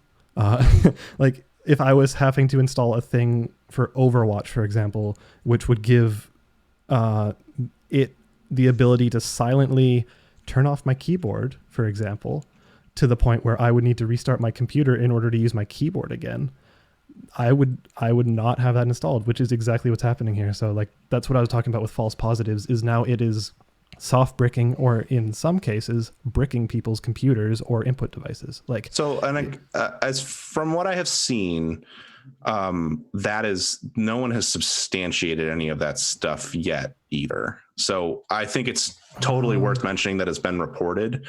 I just was looking at the Valorant Reddit, and I saw a couple people saying like it would be really great if someone could somehow substantiate these claims, because I've seen several. Specifically NZXT stuff was making it break. I don't have the source on me right now, but like there was some NZXT like BIOS level software that was running that was causing people to basically get into a crash loop of their computer not being able to start. Which I've is also super seen fucked. people talk about issues with like MSI Afterburner and other like system monitoring software, things like that. Yeah, like stuff that you would use for overclocking. Like MSI Afterburner is very legit. You're not doing insidious things with MSI Afterburner. I guess as far as those, and again, I haven't seen that stuff like beyond claims. So, you know, if it's happening, then that's clearly something that needs a fix. I think where it starts to break down a little bit for me is when it was something you absolutely could not turn off and it had to be running 24/7 for you to even have Valorant installed. I totally understood it. Now that it's the kind of thing that, and maybe the access is different, but people weren't mad at PUBG or Rainbow Six Siege for having Battle Eye, which is the same kind of access. It just only runs when the game is running. And now you can turn Vanguard off. It's kind of like, it's interesting to me that this is the one, and it's not necessarily bad that it's the one, because maybe it opens up a larger conversation about these kinds of anti-cheat tools in the first place. But it's also like, maybe there's a larger conversation to be had, I guess, beyond just this one system. Yeah, I think it's setting an extremely dangerous precedent, especially by the fact that its false positives were completely silent. Like, because it has root access, it doesn't need to ask for permission.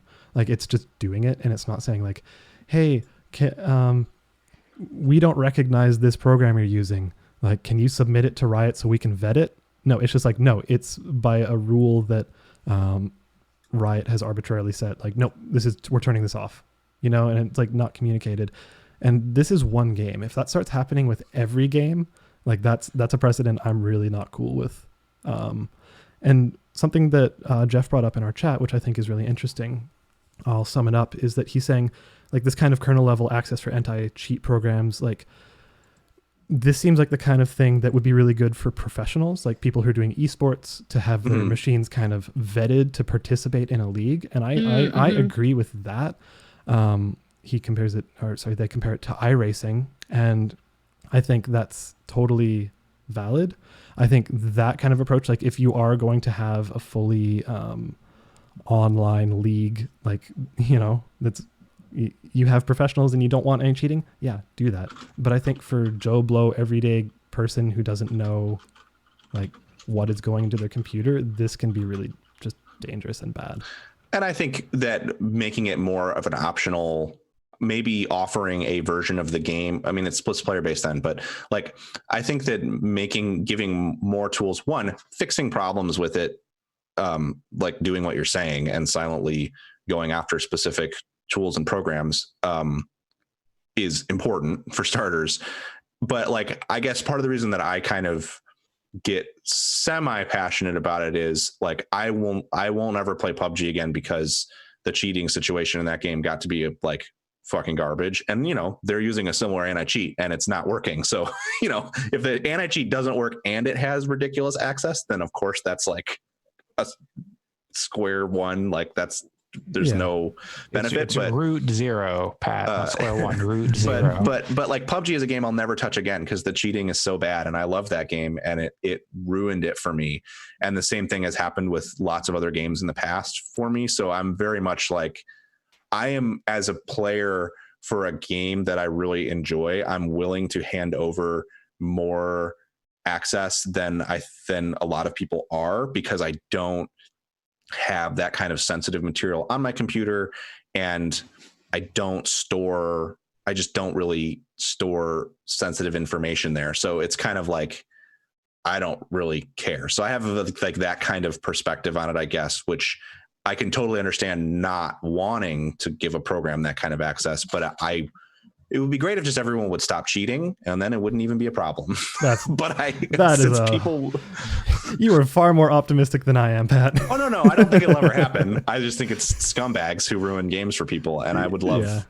I guess, like, not in real life. In real life, I don't have the same opinion, but in video game life, I kind of am like, I don't know, like, make it so these people can't ever play again or something, like go after them hard. But the software has to work for that too. And it remains to be seen if it will, because they're taking a lenient approach right now to try to understand how people are attacking Vanguard. So we're not really seeing it operating in the capacity it's designed to operate in, which is to stop that stuff. The game could release, and they haven't acquiesced at all to people concerned about Vanguard's access, and people still are cheating. And if that happens, it's like, okay, well, this just sucks then. It's just bad. I don't know. I have very strong feelings that this is a really bad approach. I have for weeks, and these false positives feel even worse. It's like, yes, try a new system. That's fine. I don't think this is a way to do it. This is like handing a toddler an assault rifle. Like, you don't know how it's going to act, and the consequences could be really bad, and you won't know what those consequences are until they happen. Like I said, I wouldn't predict the false positives. Like, that's something I didn't even think of. And like, now I'm like, oh yeah, I'm definitely not installing this, because if this starts encrypting my drive or something like that without my permission, because root access would allow it to do that, nah. Yeah, but I think it makes sense. Straight up, and like, no. And it's I think it's fair to be frustrated at it, but I also think, the answer is not using it. And like, it is like, this stuff was all pretty heavily messaged up front in their like blog communications. And so to some extent, it's also a beta. So I think when you play it, you're kind of understanding, like, you have to understand that, like, this is kind of a Wild West situation with the specific software. Maybe they could be even better about messaging that, but is Vanguard Riot only? Like, is this this is their proprietary thing? Weird. And it sounds like they want to put it into League and all that other it sounds like all their games they want to use it. I don't think League has a particular problem with cheating, so I don't know that. Like, I've never seen cheaters in League. There could be something, but I don't know. Not that I'm aware of, unless you've got like some sort of skill shot thing. But yeah, I don't know. But yeah, it's an interesting thing to watch it unfold, and I think they're getting a lot of super valid criticism, and none of my feelings that. Well, none of my like laxer stance will mean anything if they don't respond to the criticism, make the program better, and try to find more ways to accommodate people. I mean, if it's just like if this is all we get, then of course that's like, you just shouldn't play the game. And I will continue doing that. Yeah. Till they remove this completely. Like, all right. And by the time that happens, it'll just be impossible to play anyway. And I don't think it'll ever happen that they remove this completely. I think that there's improvements that obviously should happen and hopefully will happen, but I think at this point they're pretty set in stone on including this tool to some extent. Yeah. Which means I'm very likely never going to play Valorant. Even though it looks great. It looks like the kind of thing I would really love. Just fundamentally, I won't play it. All right. Well, moving on to our next news story. There's a big old leak from Nintendo. That ship got real leaky. A big old leak with all sorts of like internal documents, development documents, source code for the Wii. I wonder if the person debug codes. Do you think they had Valorant installed on that computer? Yep. Probably. No, the weird thing is Nintendo doesn't use computers in their office. All this stuff was stored in file cabinets. Punch cards. But since everyone is out working from home because of COVID, someone just walked right into the offices in Kyoto and just like, oh, hey, look at all this. Yeah, so source code for the Wii, I believe, stuff for like the N64 and GameCube had already leaked from like similar hacks or leaks. Yeah, like some N64 demos that came out of that were never released and stuff. Debug versions of like Pokemon games. Yeah, all sorts of stuff got out there. It's really fascinating.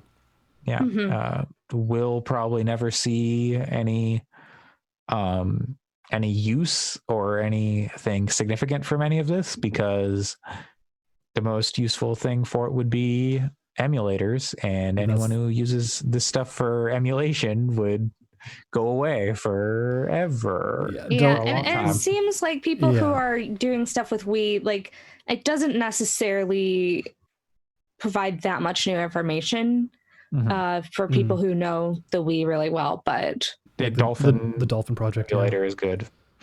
Yeah, so it's just an interesting thing. If y'all remember that it was the Bethesda v John Carmack, that whole lawsuit when he moved over and like, oh, you brought some proprietary code with you, we're suing you, like you brought the code to Oculus, how dare you. Like, that's the kind of lawsuits you would see towards regular people.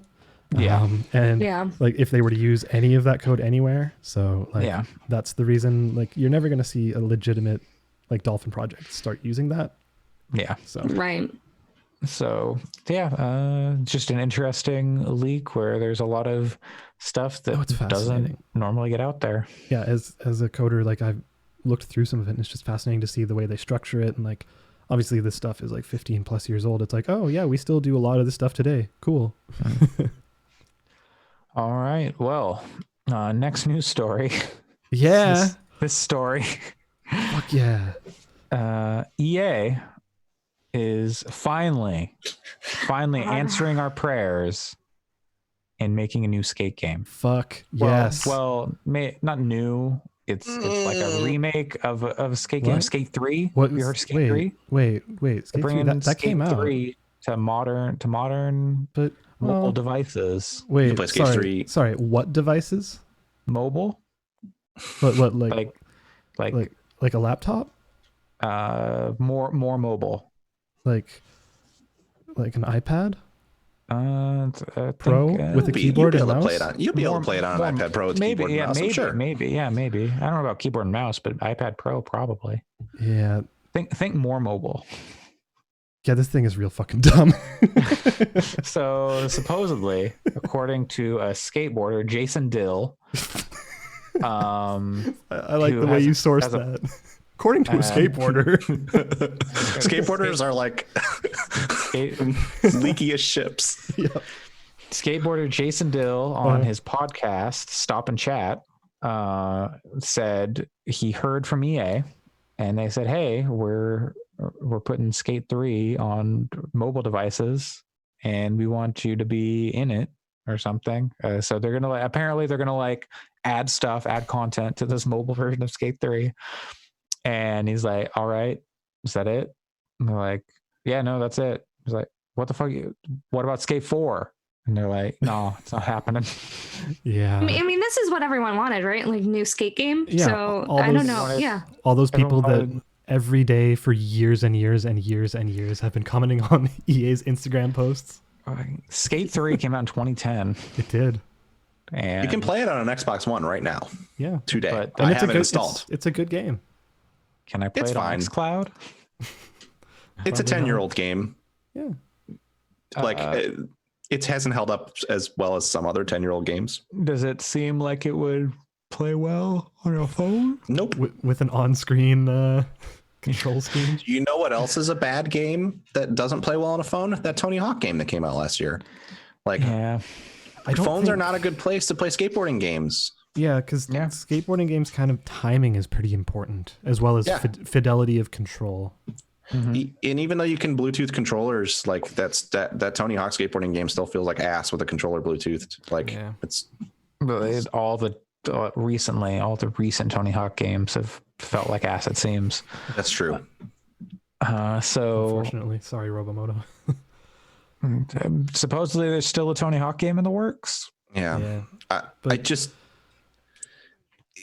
It's not that it doesn't make sense to put out a Skate 3 on mobile. Like that's fine if that's like part of your relaunch of that franchise, but the notion that is at all in any way, shape, or form going to be something to excite people who have been asking for those games is and very absurd. You have to know that this is going to disappoint people.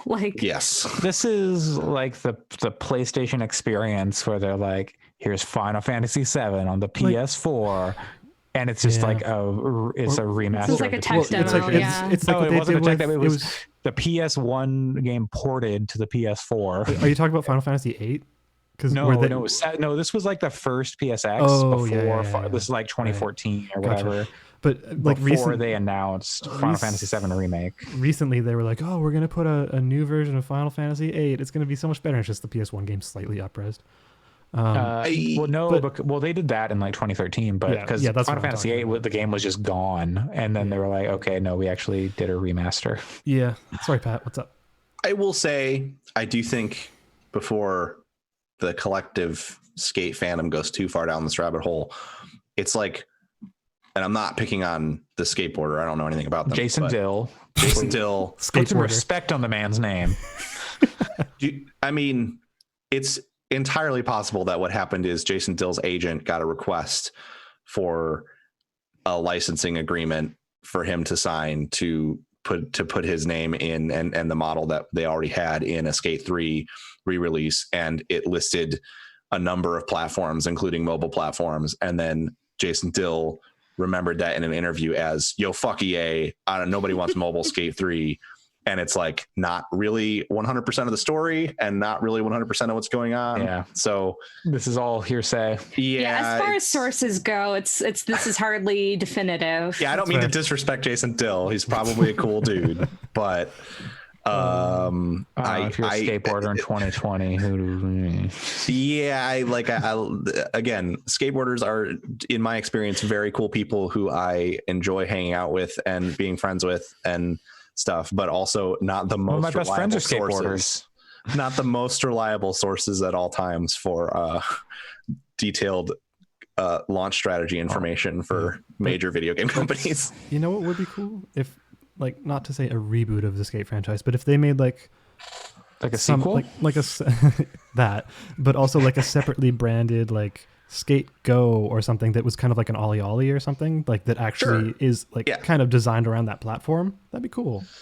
But I could also see Skate 3 remaster or re-release and mobile being one of the platforms, and it's like an actual way to gauge interest, but on everything. Sure. Yeah. If they do like a Burnout Paradise remaster kind of thing. Totally. Yeah. That kind of thing. For sure. Yeah, that could be welcome. Maybe we'll find out in Jeff Keighley's Summer Game Fest. Maybe. Mm-hmm. Maybe. If there's like an EA Live, because they have said they're doing that, right? I haven't seen that. Probably. Okay. There's also every possibility that Skate 3 is not coming to mobile devices, and that this was some kind of renewal of a licensing contract in the event that they decide they want to do that. Yeah. Who knows? and we never hear about it again. This guy might have been like, I don't know. Okay, let's Google Jason Dill. Let's vet Jason Dill. What kind of oppo do we have on Jason Dill? How old is Jason Dill? Let's see if there's a thing on him. How old is this guy? How old is Jason Dill?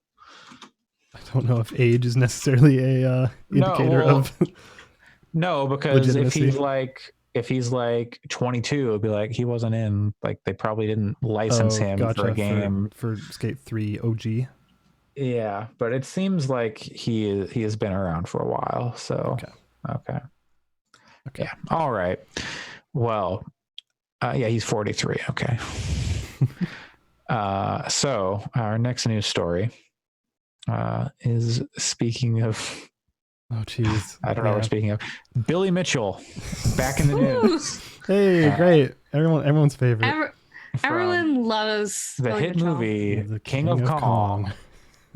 Part of me before, when I saw this news story on the thing, was like, do we really have to talk about Billy Mitchell? Hot sauce. I mean, Billy Mitchell. A lot of this stuff I think he does for attention. I think we can give ourselves 60 seconds on this one. Oh, it's fine. I'm not offended. We can talk about it. It doesn't offend me or anything. I just think it's funny because I think a lot of the reason that he does this stuff is because then on another 10 podcasts, people say, oh yeah, he has hot sauce. And then maybe then people look up the hot podcast, sauce. 1,000 listeners, 100 of them look up the hot sauce and then 5 of them buy it. Yeah, and then he makes more in sales than he had the month prior. Fair. So Billy Mitchell has sued Twin Galaxies for wiping his Donkey Kong and all his speedrunning scores, I believe. What kind of damages are you looking for? The defamation is basically for saying, oh, he was a cheater. Which he was. And also allegedly.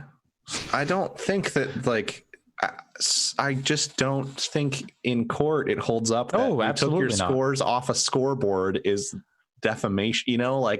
Yeah. I think it's the whole thing around it saying, oh, he was a cheater and it's hurting his reputation. Is there a case there? Probably not. I'm not a lawyer. I'm just going to guess he's probably not got a case. He's also sued some YouTubers. Yep. I believe Apollo Legend is one I saw who was filed with who's made some pretty popular videos about the topic. He is a popular speedrunning YouTuber about the community around speedrunning. Kind of historian, and has definitely done videos on Billy Mitchell and that whole scenario. Is he going to start suing the Giant Bombcast because they said they think he cheated? What's the end game on this shit? I'm sure we'll get a letter. Well, yeah. Hey, I'm going to say this. Billy Mitchell cheated. He totally cheated. Yeah, so now we can get sued too. And he's an asshole. Also that. It would be one thing if he was this super sweet guy who made a mistake once and was having all this horrible stuff happen to him. I'd have some sympathy for that. But by all accounts, he's a fucking dick. So yeah, if it was effing Jordan Mechner or something that got some slander put against him, I'd be like, no, Jordan Mechner's the best. But Billy Mitchell's an active asshole to everyone in the world. Every time you hear stories about people meeting him, they're always like, yeah, I was a jerk. Yeah. He wouldn't take a picture with me. He wouldn't say hi. He ignored me. Wouldn't sign my hot sauce. Wouldn't sign my it's he poured hot sauce all over my baby. Oh God. Keep Todd Howard away from him. Yeah. But yeah, I don't know. I just think it's funny. And I think it's such a clear cry for attention. Yeah. Mm-hmm. So let's give him no more attention. Yeah. It's funny. All right. Next story. We should have put this after our Nintendo leak news. Oh, yeah. Oh, well. Fan-made Super Mario 64 port for PC came out. 4K resolution, nice silky smooth frame rate, no emulator required. Yeah, it was really nice. And Nintendo's lawyers are having none of that. Nintendo in general. Copyright infringement, of course. It's one of the classics. They've especially done that with fan games and with fan ports and stuff. So that's not terribly surprising. I think it's fair. Yeah, I think it's fair too. Honestly, especially if they do end up porting Super Mario 64 to Switch with what they were talking about. I mean that is directly. Yeah. It's a cool project, and it's cool that this person was able to this team was able to put all this together, but it is piracy. It's using assets that Nintendo generated and stuff. Yeah. So. I mean, it's pretty blatant. I'm more sympathetic when things like AM2R is that's a game that I don't know if that felt a little bit.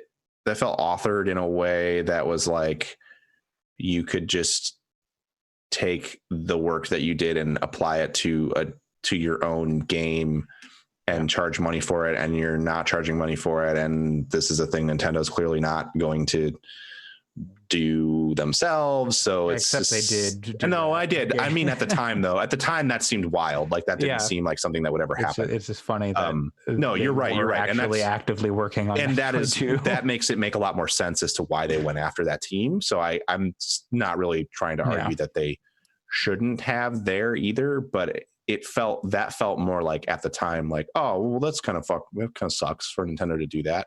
Whereas this is a sort of like, it's a pretty direct port that looks really nice, but it's a pretty direct port of that game for a platform that every time one of these like fan remakes happens, where like the another Metroid 2 remake or this Super Mario 64 port, I just think, why would you put all this time and energy into something that is so obviously going to get lawyers on your ass? Yeah.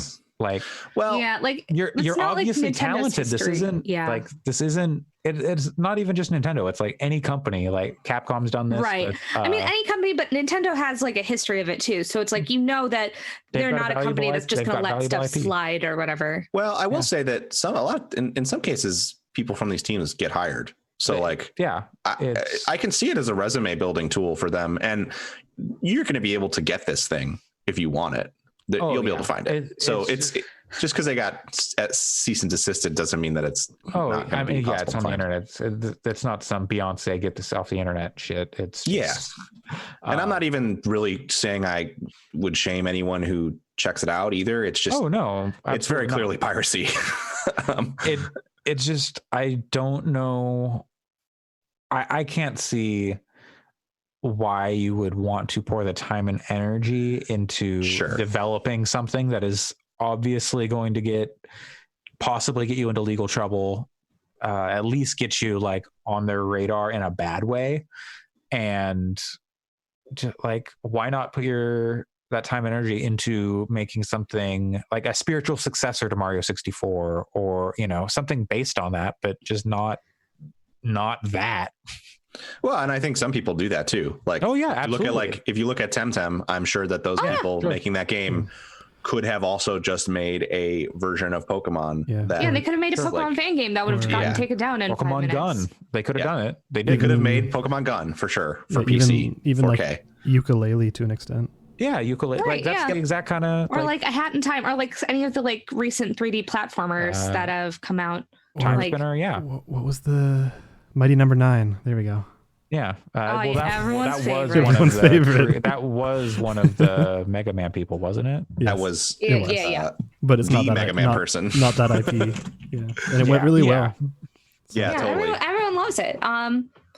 But yeah, no, it is kind of interesting where. Sorry, Keiji Inafune, I believe, was who did Mighty Number 9. Yeah. Yeah, it's just something I haven't been able to. Every time this comes up, I always think like, why would you?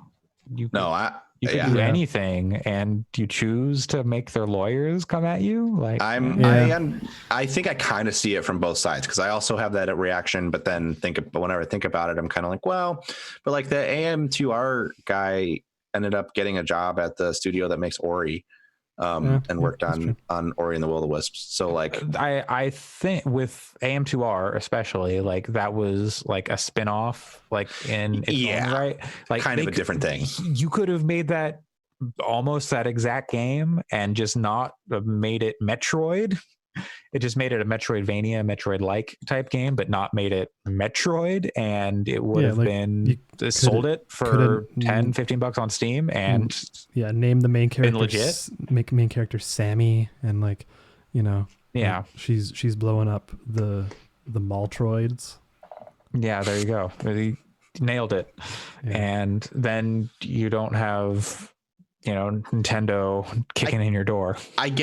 I think these people are generally like, they're clearly smart people to make these things. So there has to be some explanation as to why. Maybe it's just like, you're going to get more attention if you say, hey, here's like a Metroid game that Nintendo's not making Metroid games, but I made a Metroid game. Or it's an art thing where like, I need to use these sprites because I don't have the capabilities to do did they have to make their own shit? I don't know. Like Bubsy 3D. Yeah, totally. Same thing. Exactly the same thing. You know what I mean? Like that Bubsy 3D. What is it? He goes to the James Caan retrospective. James Terrell, Thank you. Why did I say James Caan, the actor? Yeah, but like that's what I want to play. Bubsy 3D, the James Caan. But that's straight up using Bubsy 3D assets. But like, ain't no one gonna come after Bubsy. Well, there's that, and also it's like a weird parody. So like they could on like, hey, you're using our it's very IP, different. Very different. Yeah, like, it is like almost fair use. I'm surprised Applebee's did come after them, considering a core part of that game is destroying an Applebee's. Yeah, but they could say it's satire. But you know, is Apple like? Are you going to stand up to Applebee's in court? Are you going to, So yeah, it's who knows. It's pretty good. Oh, I love that game. Anyways. Yeah. Okay. More stuff falling on from last week. Last of Us 2. Some more deets have come out about what happened. And real quick, we'll talk about what happened first, then we'll talk about the other development this week. So, those who are unaware, there was a massive leak of Last of Us 2 story information, twists, cutscenes, major twists and plot points, all like high quality from like March, February-ish. Yeah. But this came out like a week ago, 2 weeks ago. And it seems that the way there's a lot of speculation that it was like an employee who disgruntled for whatever reason, and then came out, according to Sony, they identified the person or the people responsible, and they were not affiliated with Sony or Naughty Dog. And now we have some more details about how it probably happened. Alex can probably speak to more about how this would work. I don't think they explained how it happened, but they explained the vector by which it happened. Yeah. You know what I mean? Like, yes. So basically what happened is there was some Kotaku reporting and just like people in the know on Twitter who talk to people in this like hacker community who have gotten into Naughty Dog's things. Yeah. So it was found in old code bases for like Uncharted 3, 4, and original The Last of Us that they store their S3 keys in their code base. S3, it comes from Amazon. It's their Amazon Web Service, which runs like 60 to 80% of the internet. Like that's an exaggeration, but it's not that far off. S3 is basically, if you've ever used cloud storage like Dropbox or, Google Drive, etc., where it's just massive storage in the cloud, quote unquote, the cloud. That's what S3 is, but it's meant for like corporate scale. So like if you are downloading, you go to whatever website that is now hosting movies that came out and you can rent them and you can download them, they're probably using S3 to store the actual like 10 gig file or whatever. So Naughty Dog was using S3 to store all of their assets and code base, etc., and probably backups of that code base, I would imagine, because they're probably using some like GitHub or something. But for the large files, they're probably on S3. And S3 keys are what you use to access that. They're heavily encrypted, very random, and almost impossible to brute force. So that is what leads me to be pretty selective about the language of saying, like, we don't know the vector, because I know how hard those are to brute force. They're like very, very, very well encrypted, like as much as an SSH key, if not more so. Well, so my understanding was like in these folders or in these like files for the games, there were files for the subsequent games. So like Uncharted 3 had stuff for Last of Us in the files, and that helped them get into the Last of Us files. And then that had stuff about Uncharted 4, and then that had stuff about Last of Us 2, which is how they ended up here. Which I would find really baffling if that is the case, because like I don't think it was like, oh, they bunny hop from one to the other, but it was like, but this has been known for a little bit, it seems. Yeah, but it seems like the kind of thing where you would need a little bit of help along the way. Like, I'm not trying to implicate anyone at Naughty Dog, but like, I can't really think of an apt analogy, but like, you can figure out someone's username and that's no problem, you know? Yeah. Like you can, like there's two halves to an S3 access. We can boil it down to a username and a password, which is an ID and a key. So you would need the full ID, which is usually like 25 to 40 characters that are randomly alphanumeric. And then you need the key, which is a couple hundred characters, also completely randomized. And it's also what's called hashed. So not going to explain hashing right now. We don't have 2 hours. Just know that it's what makes passwords secure. So like if I type my password as password 123 into wherever I'm logging into, oh shit, that's our podcast password.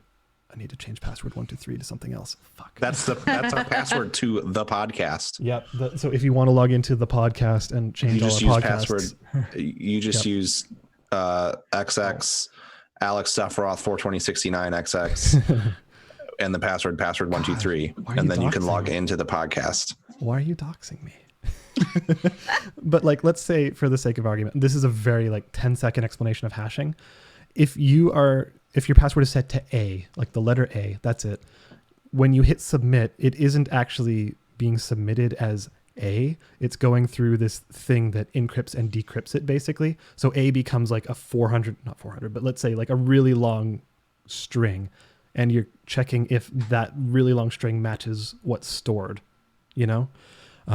So it's a way of encrypting. And that is really, really, really, really, really impossible almost to reverse engineer, which is why passwords are so secure. So like, again, I really heavily doubt that hackers did this without some kind of, you know, pushes in the right direction. Yeah. So it's hard to say. Like, it is hard to say. That could have been. I think that the theory that it is disgruntled employees sounds a lot less realistic than it did. Yeah. Initially, I would agree with that too. And I think it's a good example of like, and I'm guilty of it too, to an extent. Like when this kind of stuff happens, just sort of relax a little bit. Yeah. Wait for deets. And even the deets, like the deets don't change anything. Like the leak went out. What does it matter? Well, yeah, it sucks for people who worked on the like it's a lot of my opinions from before are still the same too, where it's like it's 100% valid to be concerned about spoilers. It's 100% valid to feel bad if you're on that team that the game leaked. It's also like maybe a little heavy-handed to say we know that the leaks have created a difficult time for people, which is like that is a whole separate thing. No, I know, and that's what I mean is my opinions on that stuff still kind of stand. It's just like same.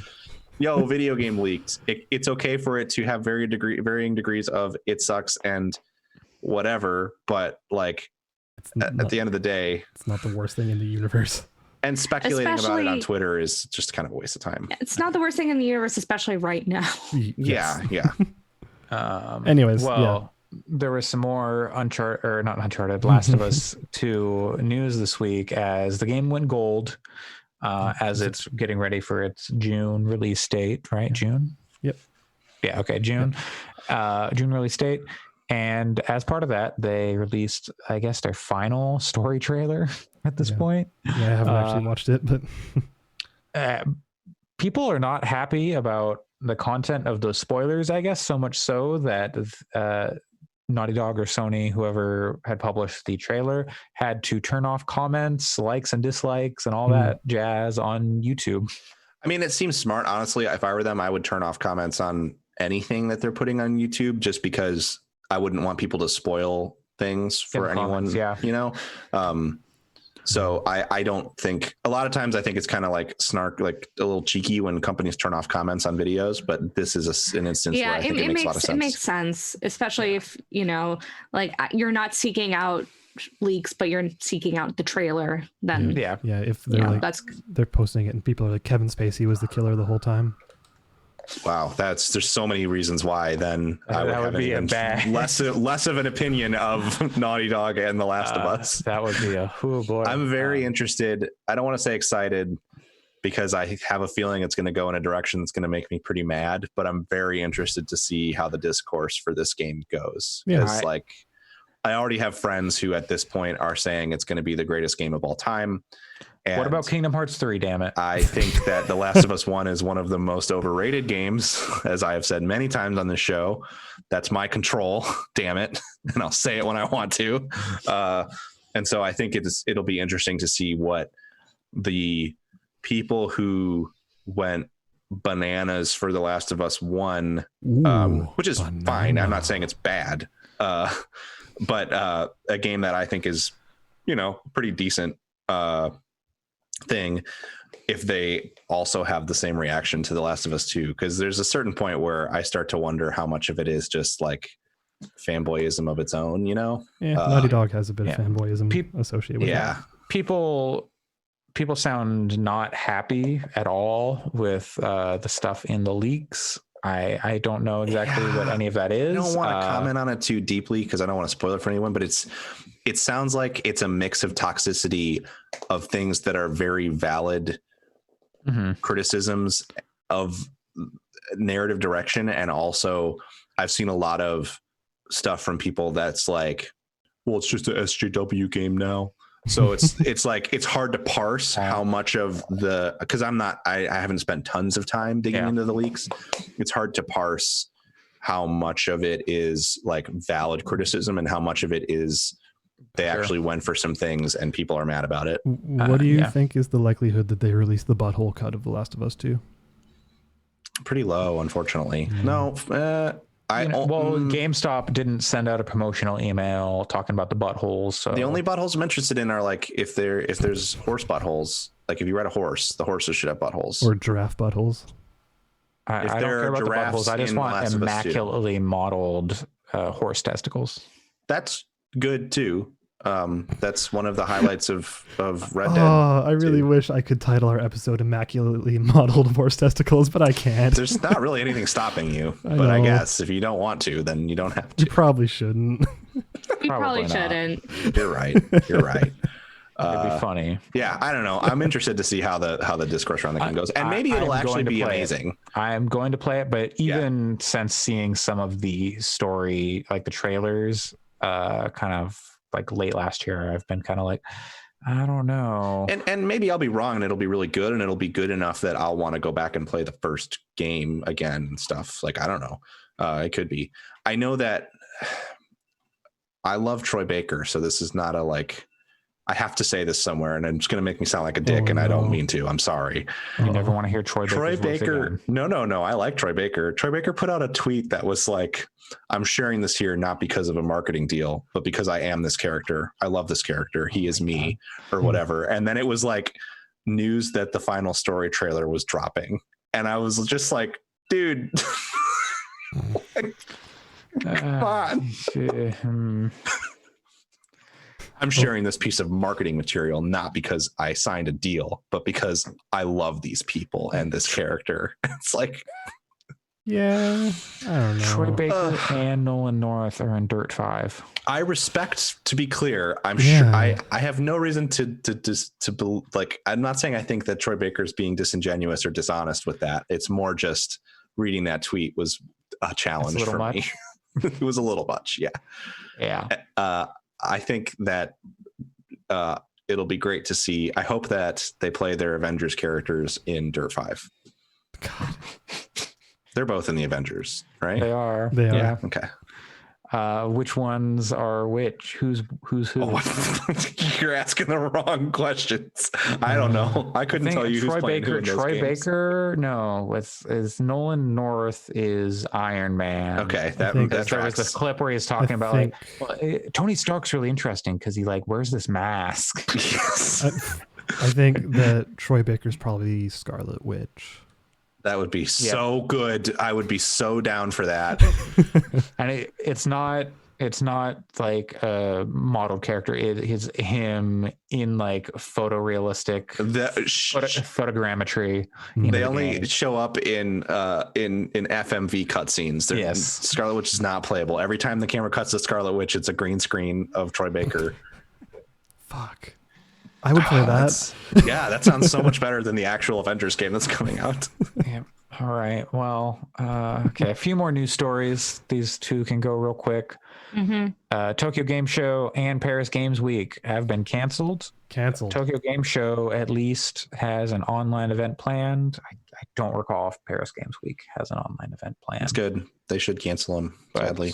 It's a bummer. Bit Summit, which I was hoping to go to this month, was canceled, but they're having like a online Bit Summit Gaiden, which they have been organizing. I don't know when that's going to take place. Cool. They've tweeted about it. They're still organizing. But yeah, so there'll still be something going on in that space for indie creators. So games are still going to be shown. It's just they're not going to be able to play them. But you know what games you can play? Wait, what about Paris Games Week? It's canceled. We talked about it. It's canceled. Oh, sorry. Canceled. I said both. Yeah, canceled. I just heard Bit Summit. I must have been not paying attention. Oh yeah, no. It started with Paris Games Week and Tokyo Game Show. Anyway, some games you can play right now. Square Enix games. There's a whole mess of them. Yep. Got Kane and Lynch. 54 of them. Kane and Lynch 2. Yep. Legacy of Kane. That's a good one. Wait, is Legacy of Kane in there? Yeah. Oh yeah, it is. Ooh. Soul Reaver. That's also a good one. The Tomb Raider. Tomb Raider 1. Tomb Raider 2. Tomb Raider 3. Yeah. This is tripping me out because I'm looking at this list in a different order. I'm just listing names but like it's got like Thief. Like it's got the good Thief 2. It's got the fourth, right? I know it doesn't have that one. Okay. That one's already in my library, so no worries. Just Cause 1 and Just Cause 2. Sleeping Dogs. And Just Cause 3, actually. Mini Ninjas. And Deus Ex games. It's a legit grouping of games. Wait, it does have the fourth. Oh, because it has Thief Gold, Thief Deadly Shadows, or Thief Gold, Thief 2, Thief Deadly Shadows, and then the fourth. Thief. Yeah, I see what you're saying. That sucks. Okay. But either way, it doesn't suck. It's just not a good Thief game. This list is wild. Like the way it's ordered, it makes no sense. Like number 2 on this list, Just Cause 3. Number 18 and 19, Just Cause and Just Cause 2. It's really bad. I love it. It makes no sense. But anyway, real quick, we could talk more about this, I guess. And Life is Strange. We don't have to. It's a bunch of good games. But like and some not 100% until May 11th, which is Monday. 100% of Square's revenue from the sale on Steam. No, 100% of Square's revenue. Isn't that what I said? You said on Steam. This is just Square's revenue everywhere. Yeah. Is it? No, from these bundles. From these bundles. I thought they had messaged that it's actually Square's revenue. No, as part of the initiative, we're releasing Steam bundles featuring many of our greatest games at bargain prices. A full 100% of Square revenue from these bundles will be distributed to charities across North America and Europe. A different message. Okay, that's fine though. Keep going. Yes. So 100% of the revenue from these bundles will go to charities, like Pat said. So you can get like this bundle that we were just talking about with like, how many games is it? 54 games. Also including Daikatana. Billion. For $32.07. It's probably, well, no, that's my price. So depending on what games you own, it's like 95% off though. Yeah, it's a good deal and pretty good. I see the statement. Until May 11th, 100% of Square Enix revenue will support some incredible causes. So now is a great time to check out. Okay, where's that? That's one of their official tweets from Square. Yeah. So anyways, whatever. Yeah, doesn't matter. They're supporting shit in a good way, and they're just a real baller collection of games. Yeah, and I mean, especially if you don't have a lot of these games, like Daikatana. Yeah, especially Daikatana. No, but like, I mean, if you don't have like the Tomb Raider reboot or Sleeping Dogs or something, like those are good games to kind of, those will give you quite a lot of time to. Oh my God. I'm going to make a statement. I think if you're 2 hours into a gaming podcast that is going this deep on these kinds of news topics, you should play Daikatana because you should understand what that game is. from a history I've of never video played games perspective. Daikatana. John Romero's interesting. doing, right? It's not good. It is John Romero. No, that's why I haven't played it. Like I haven't bothered. But that was a big deal when that game came out. I've and played was Sleeping bad. Dogs, and that is a good game. Oh, so cool. Hella good game. I was just looking at the list. It actually comes with like a lot of the DLCs for these games too. oh yeah, There's That's a awesome. sports A DLC lot of I don't content. have that's in there. I saw. yeah. so- I own quite a few of the games, and it still says that I would get 91 items that I don't Jeez. already have. So super like cool. yeah, and I own most of the like recent type. Man, Yeah. this is the kind of stuff I miss on Steam when you have Yeah. bundles like Yeah. this. Sales. And also like just the deals where you're just like, for me the price is like $25 for like a bunch of extra stuff. And So pretty on good. this Rad. list, number 11 is Tomb Raider 5 Chronicles, and 12 is Tomb Raider 6, The Angel of Darkness. But I glanced at it and I thought it was Tomb Raider Cruel Angel's Thesis. I was like, oh Angel no. Darkness is not good. The first 5 Tomb Raider games are fun. Probably don't hold up. Angel Darkness sucks though. Cool story, shitty game. Anyways, Okay. yeah, cool. Last pair of news stories. Let's do it. yeah. Star Wars Jedi Fallen Order, surprise, surprise, is the start of a new franchise. What? I thought this confirmation was very strange because anyone who didn't think that, Well, considering EA's love for canceling Star Wars games, I Yeah. wouldn't They take do. anything for They granted. do. But yeah, this was one of the ones that managed to get out and I was think generally well received. it was well received and made a lot of money. And if you play it, the story definitely leaves it open for more of them. 100%. So like 100%. I would have been surprised. I would have been shocked if they had not made a sequel. If anything, I'm shocked that they haven't made DLC for it to continue the story. You say that, Pat. There is DLC. It's not the same It's thing. it's combat Sounds cool. challenges. You can make your own combat challenges. That's the part that sounds cool. You can basically like spawn 5 of the bosses from the game in a small room and force yourself to fight them and stuff like that, which sounds pretty neat.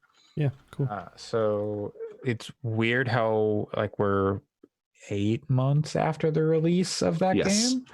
That's interesting, but hey, It's also it weird might have 'cause come out sooner, but you unlock like skins and stuff for playing the combat challenges, which is strange because it's a single player game. it's a single player game and there were already a ton of cosmetics in there to find, which were cool. I mean, I enjoyed swapping the looks out on my character and stuff, but yeah, it's just weird. Yes. Trying to see if there's any other new Journey Plus.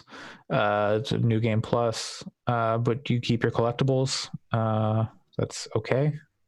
And yeah, that seems like that seems like the majority of it. New game plus and some battle challenges and make your own battle challenges. Okay, and our last bit of news. This is unprecedented move by the ESRB. Pretty fucking shocking. All right. This is shocking. Cyberpunk 2077 is rated mature by What? the ESRB. Whoa. I was expecting. Customizable genitals. I do think that it's a little the headline was like made it sound like way pervier than I think it's actually going to be in the game. I'm pretty sure that this is just like, hey, like Hi. it doesn't, you can do this stuff. Like it's based on ESRB's language around the game, which is not marketing material. Yeah. So it's not like Cyberpunk saying like, hey, you can customize your dicks and other parts. I thought that was kind of always the case in the, like marketing up until now. Like every time they've shown the like create a character screen, it's always been blurred out because they're naked characters. There's been a lot of talk about whether or not you can create like intersex characters and mix and match genitalia as you wish. They have not, I don't believe, committed to anything of that sort yet. But if the CSRB thing is to be believed, it does say that you can have different configurations of genitals. I feel which like would a Saints Row game suggest you do that. Yep. Yeah, so that's why I think it's But I don't think people should put too much stock in this. I think we need to wait. I think a Saints Row game let you choose like male genitalia and then also give yourself breasts and stuff like that. I believe in Saints Row 2, gender was a slider. Yeah, maybe that's what I'm thinking of. And then correctly. Like they changed, like there was like sex appeal and like 3 or 4, and that was just like genitalia size or breast size, depending on the gender you chose and stuff like that. Yeah. So, but what's interesting is Saints Row kind of made it into a joke, which I don't really have an opinion on either way. Yeah. But like, this sounds like it's maybe a bit more serious, so it'll be interesting to see how they handle it. Yeah. And my hope is that a lot of this is going to be driven by feedback that they received about their poor handling of this sort of stuff in previous. They haven't had a major communications misstep in a while. Yeah, I think we had a. It just. Oops, sorry. It gets back to something just happened. What? No, please. Did we just have a major communications misstep? I think we didn't. I was talking about this with some friends who are really into cyberpunk as a genre, and it gets to that genre is just loaded and rife with lots of potential pitfalls for handling representation and race and gender and sex and like and addiction and homelessness, and like there's just so many places that good cyberpunk attempts to critique society, and so there's a lot of places where they could make some pretty big missteps, and hopefully they are doing their best to avoid doing that. And I just don't think we can know until it comes out. Yeah. Yes. To quote one Stranger Piece, aka Jeff, a million thinking emojis. I wonder how much CD Projekt Red is trying to utilize that for getting ahead of the transphobic stuff. Yeah. In parentheticals, unsuccessfully. And admittedly, I'm a pretty big fan of their previous work, so I am rooting for them to, and I mean, I think anyone would be rooting for them to get it right. No one's rooting for them to be transphobic, but well, that's not true. There probably are people, but fuck them, and they suck, and their opinions don't matter. So also that. But yeah, I think we just have to wait and see how a lot of that stuff is handled. Yes, firsthand. I hope that they get it right. They won't, because like that's the thing, right? What is right? Yeah, exactly.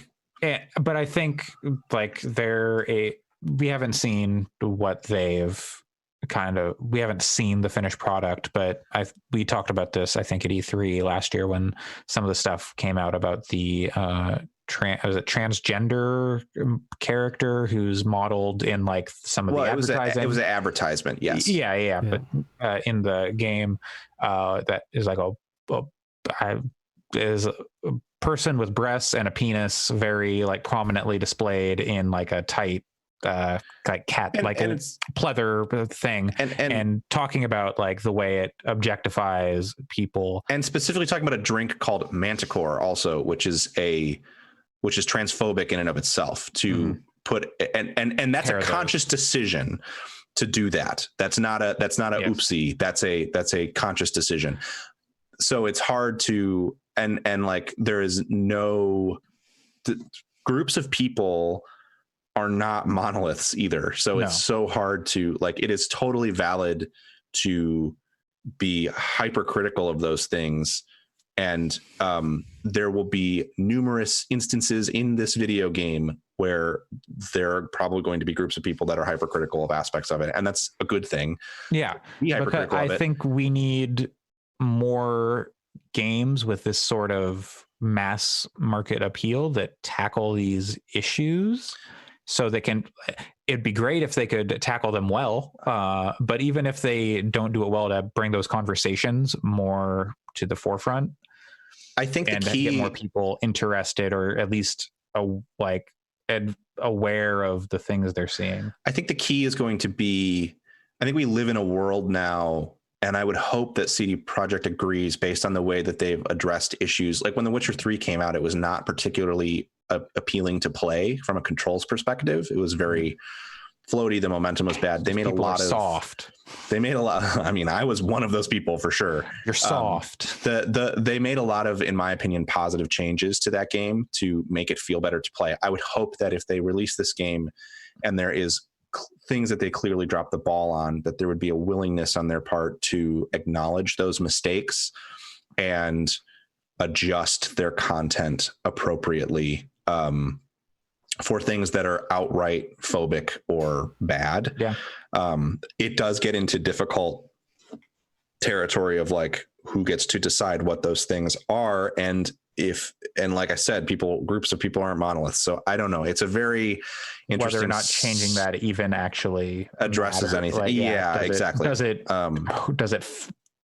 like an adequate apology for, and I think that the answer is, and I don't know how much this is something that they've done or are doing. Mm-hmm. I would guess not, because it usually is not. But this, to me, the answer is hire a more diverse set of developers and writers and staff to make sure that you're having voices like that represent those groups represented on your writing team. And in this day and age, the idea that you somehow can't do that is bullshit, especially for a company like CD Projekt. So it's just hard. We'll have to sort of see how it goes. I agree, though, with the premise that I think it's important for games as an art form to try this stuff, period, even if they fail to get it right. It's just you have to actually try and not half-ass it. So I don't know. We'll see. I'm still very excited for that game. Admittedly, like I won't lie. I think it's probably my most anticipated game right now, and I really hope that they do a good job with that sort of stuff. Absolutely. I'm skeptical that they will, but I certainly hope so. I don't think they'll get 100% right, but hey, if they get it 99% right, no, I don't think they'll get that close. But I guess what I mean is, I hope that I hope that it comes off as a sincere attempt to get it right. I think it's impossible for them to make something that touches on this stuff without offending certain people in those groups. Look at Disco Elysium. Sure. Yeah, exactly. Like, I wouldn't say 100% of that is right, but what they do is valid. And it's clear and it's clear to me that Studio Zom is a group of people that want to explore themes in a way that is respectful and responsible and intelligent. So even though they don't get 100% of things right, when I play through that, you can take bits of it out of context and they seem pretty offensive, but when played through as a piece, I think it actually is clear that they're coming at it from the right perspective, I guess. Even like you could see a clip of someone playing like the complete asshole, and then but you don't get like the added context of everyone else treats them like shit if you play like that. Or like you just look at Kuno stuff. And 100%, yes. That's the stuff that before playing Disco Elysium I heard about and was really wary of. But I think that stuff is actually completely knocked out of the park. And so, but it's also very valid to be offended at it too, to be clear. So it's an interesting world for sure. Yes. Well, rated M for mature. It's not AO, so. They didn't go as far as they could. Based on the ESRB's comments, it almost sounds surprising that it's not, but we live in a different time. For sure. We live in a society. It sounds quite a bit further beyond hot coffee, at least in terms of the sort of things it portrays. Well, after the lawsuit, they had to tone down the heat on the coffee, so it's not quite as hot. But release the butthole cut. You know what? With the PC and the mods, there probably will be a butthole cut of Cyberpunk 2077. That's not the same thing. Robo buttholes. And on that note, like the aperture on a camera. Yeah, exactly. Oh God! Why did you say that? Because I thought it, and I couldn't be the only one to sit with that thought. Oh, Thanks for joining us for episode Oh, 120. I'm in a part of Final Fantasy where I'm fighting a bunch of robots too. I'm not Andre- going to be able to stop thinking about Andre, this. thank you. Like the aperture of a camera is a perfect episode. There you go. Yeah. We'd really appreciate it if you went to podchaser.com/gamingfix and reviewed the podcast so we can find out what you like or what you don't like about the podcast and we can do better. Maybe in like a week or so from now, we'll have a little giveaway where you can also give us some feedback and get some games. Maybe. So, we'll see how things go. That's oddly specific. Announcement. It is in the works at some point in the near future. Maybe maybe we might ask a survey for your opinion. Possibly. Wherein there could possibly be a giveaway. Maybe. In theory. Nothing's set in stone. Perhaps we will record a Final Fantasy VII remakes. That also. Spoiler cast next weekend, although I haven't yet talked to our friend Jeff, our friends at Jeff or Chris about timing on that. So if you're listening now, we were thinking next weekend. Jeff's in the chat. Hit F to pay respects. So we've got some stuff. I just published my Final Fantasy VII review before we started this podcast. Oh yeah. So you can go to fyx.space and check that out. Yo, that game's good. It's pretty good. It's pretty good. You can go check that out at fyx.space. I'm going to have a few more reviews of some VR games, Half-Life Alyx and Pixel Ripped 1995 coming up this week. I swear I'm going to do it. I got to finish Half-Life Alyx. And so you can follow the podcast at Gaming Fyx. Fyx Podcast. I am never going to remember every week. It's different at Gaming Fyx on Twitter. Just register all of them. Yeah, we should. So let's see. We need to buy some URLs to redirect to our Twitter. Hell yeah. Well, you can still go to mcclunky.net and redirect to hell yeah our podcast website. My favorite one ever is that Emmanuel Myberg from Motherboard. If you go to ass.bargains, it goes to his Twitter. Anyway. This is so funny to hear. You know what? I'm going to say it. I think our website looks pretty great. I like our review layout. So go check it out just for that. It's some nice design on there. I think Alex did a bang up job. Fyx.space. And you can find me, Andre Cole, aka your partner's favorite 90s anime, on Twitter at Coolslaw, COOLSL4W. Allison, where can people find you? You can find me on Twitter at WRITERSERENYTY. And Alex, where can people find you? Sleeping. And Pat? Find me on Twitter at PJC Plays. I also finally streamed, like I said I would, on Mixer this past week, playing some SnowRunner. You can find that at mixer.com/PJC Plays. Also, I'm going to try to do some more this coming week too. I just remembered there's somewhere else you can find me. I'll be guesting on another podcast this coming week. Ooh, what's the podcast? We'll find out next Saturday. Oh no, that's quite the tease. We have to wait. We have to wait. Really? Yeah, we're gonna tease the tease. Okay. We're gonna tease the tease. Oh my god! All right. Sounds like a man who would model a horse's butthole to me. Like an aperture of a camera. Bye, Thanks everyone. for joining me, everybody. Never have I regretted saying something more. Oh. Goodbye. Goodbye. Bye.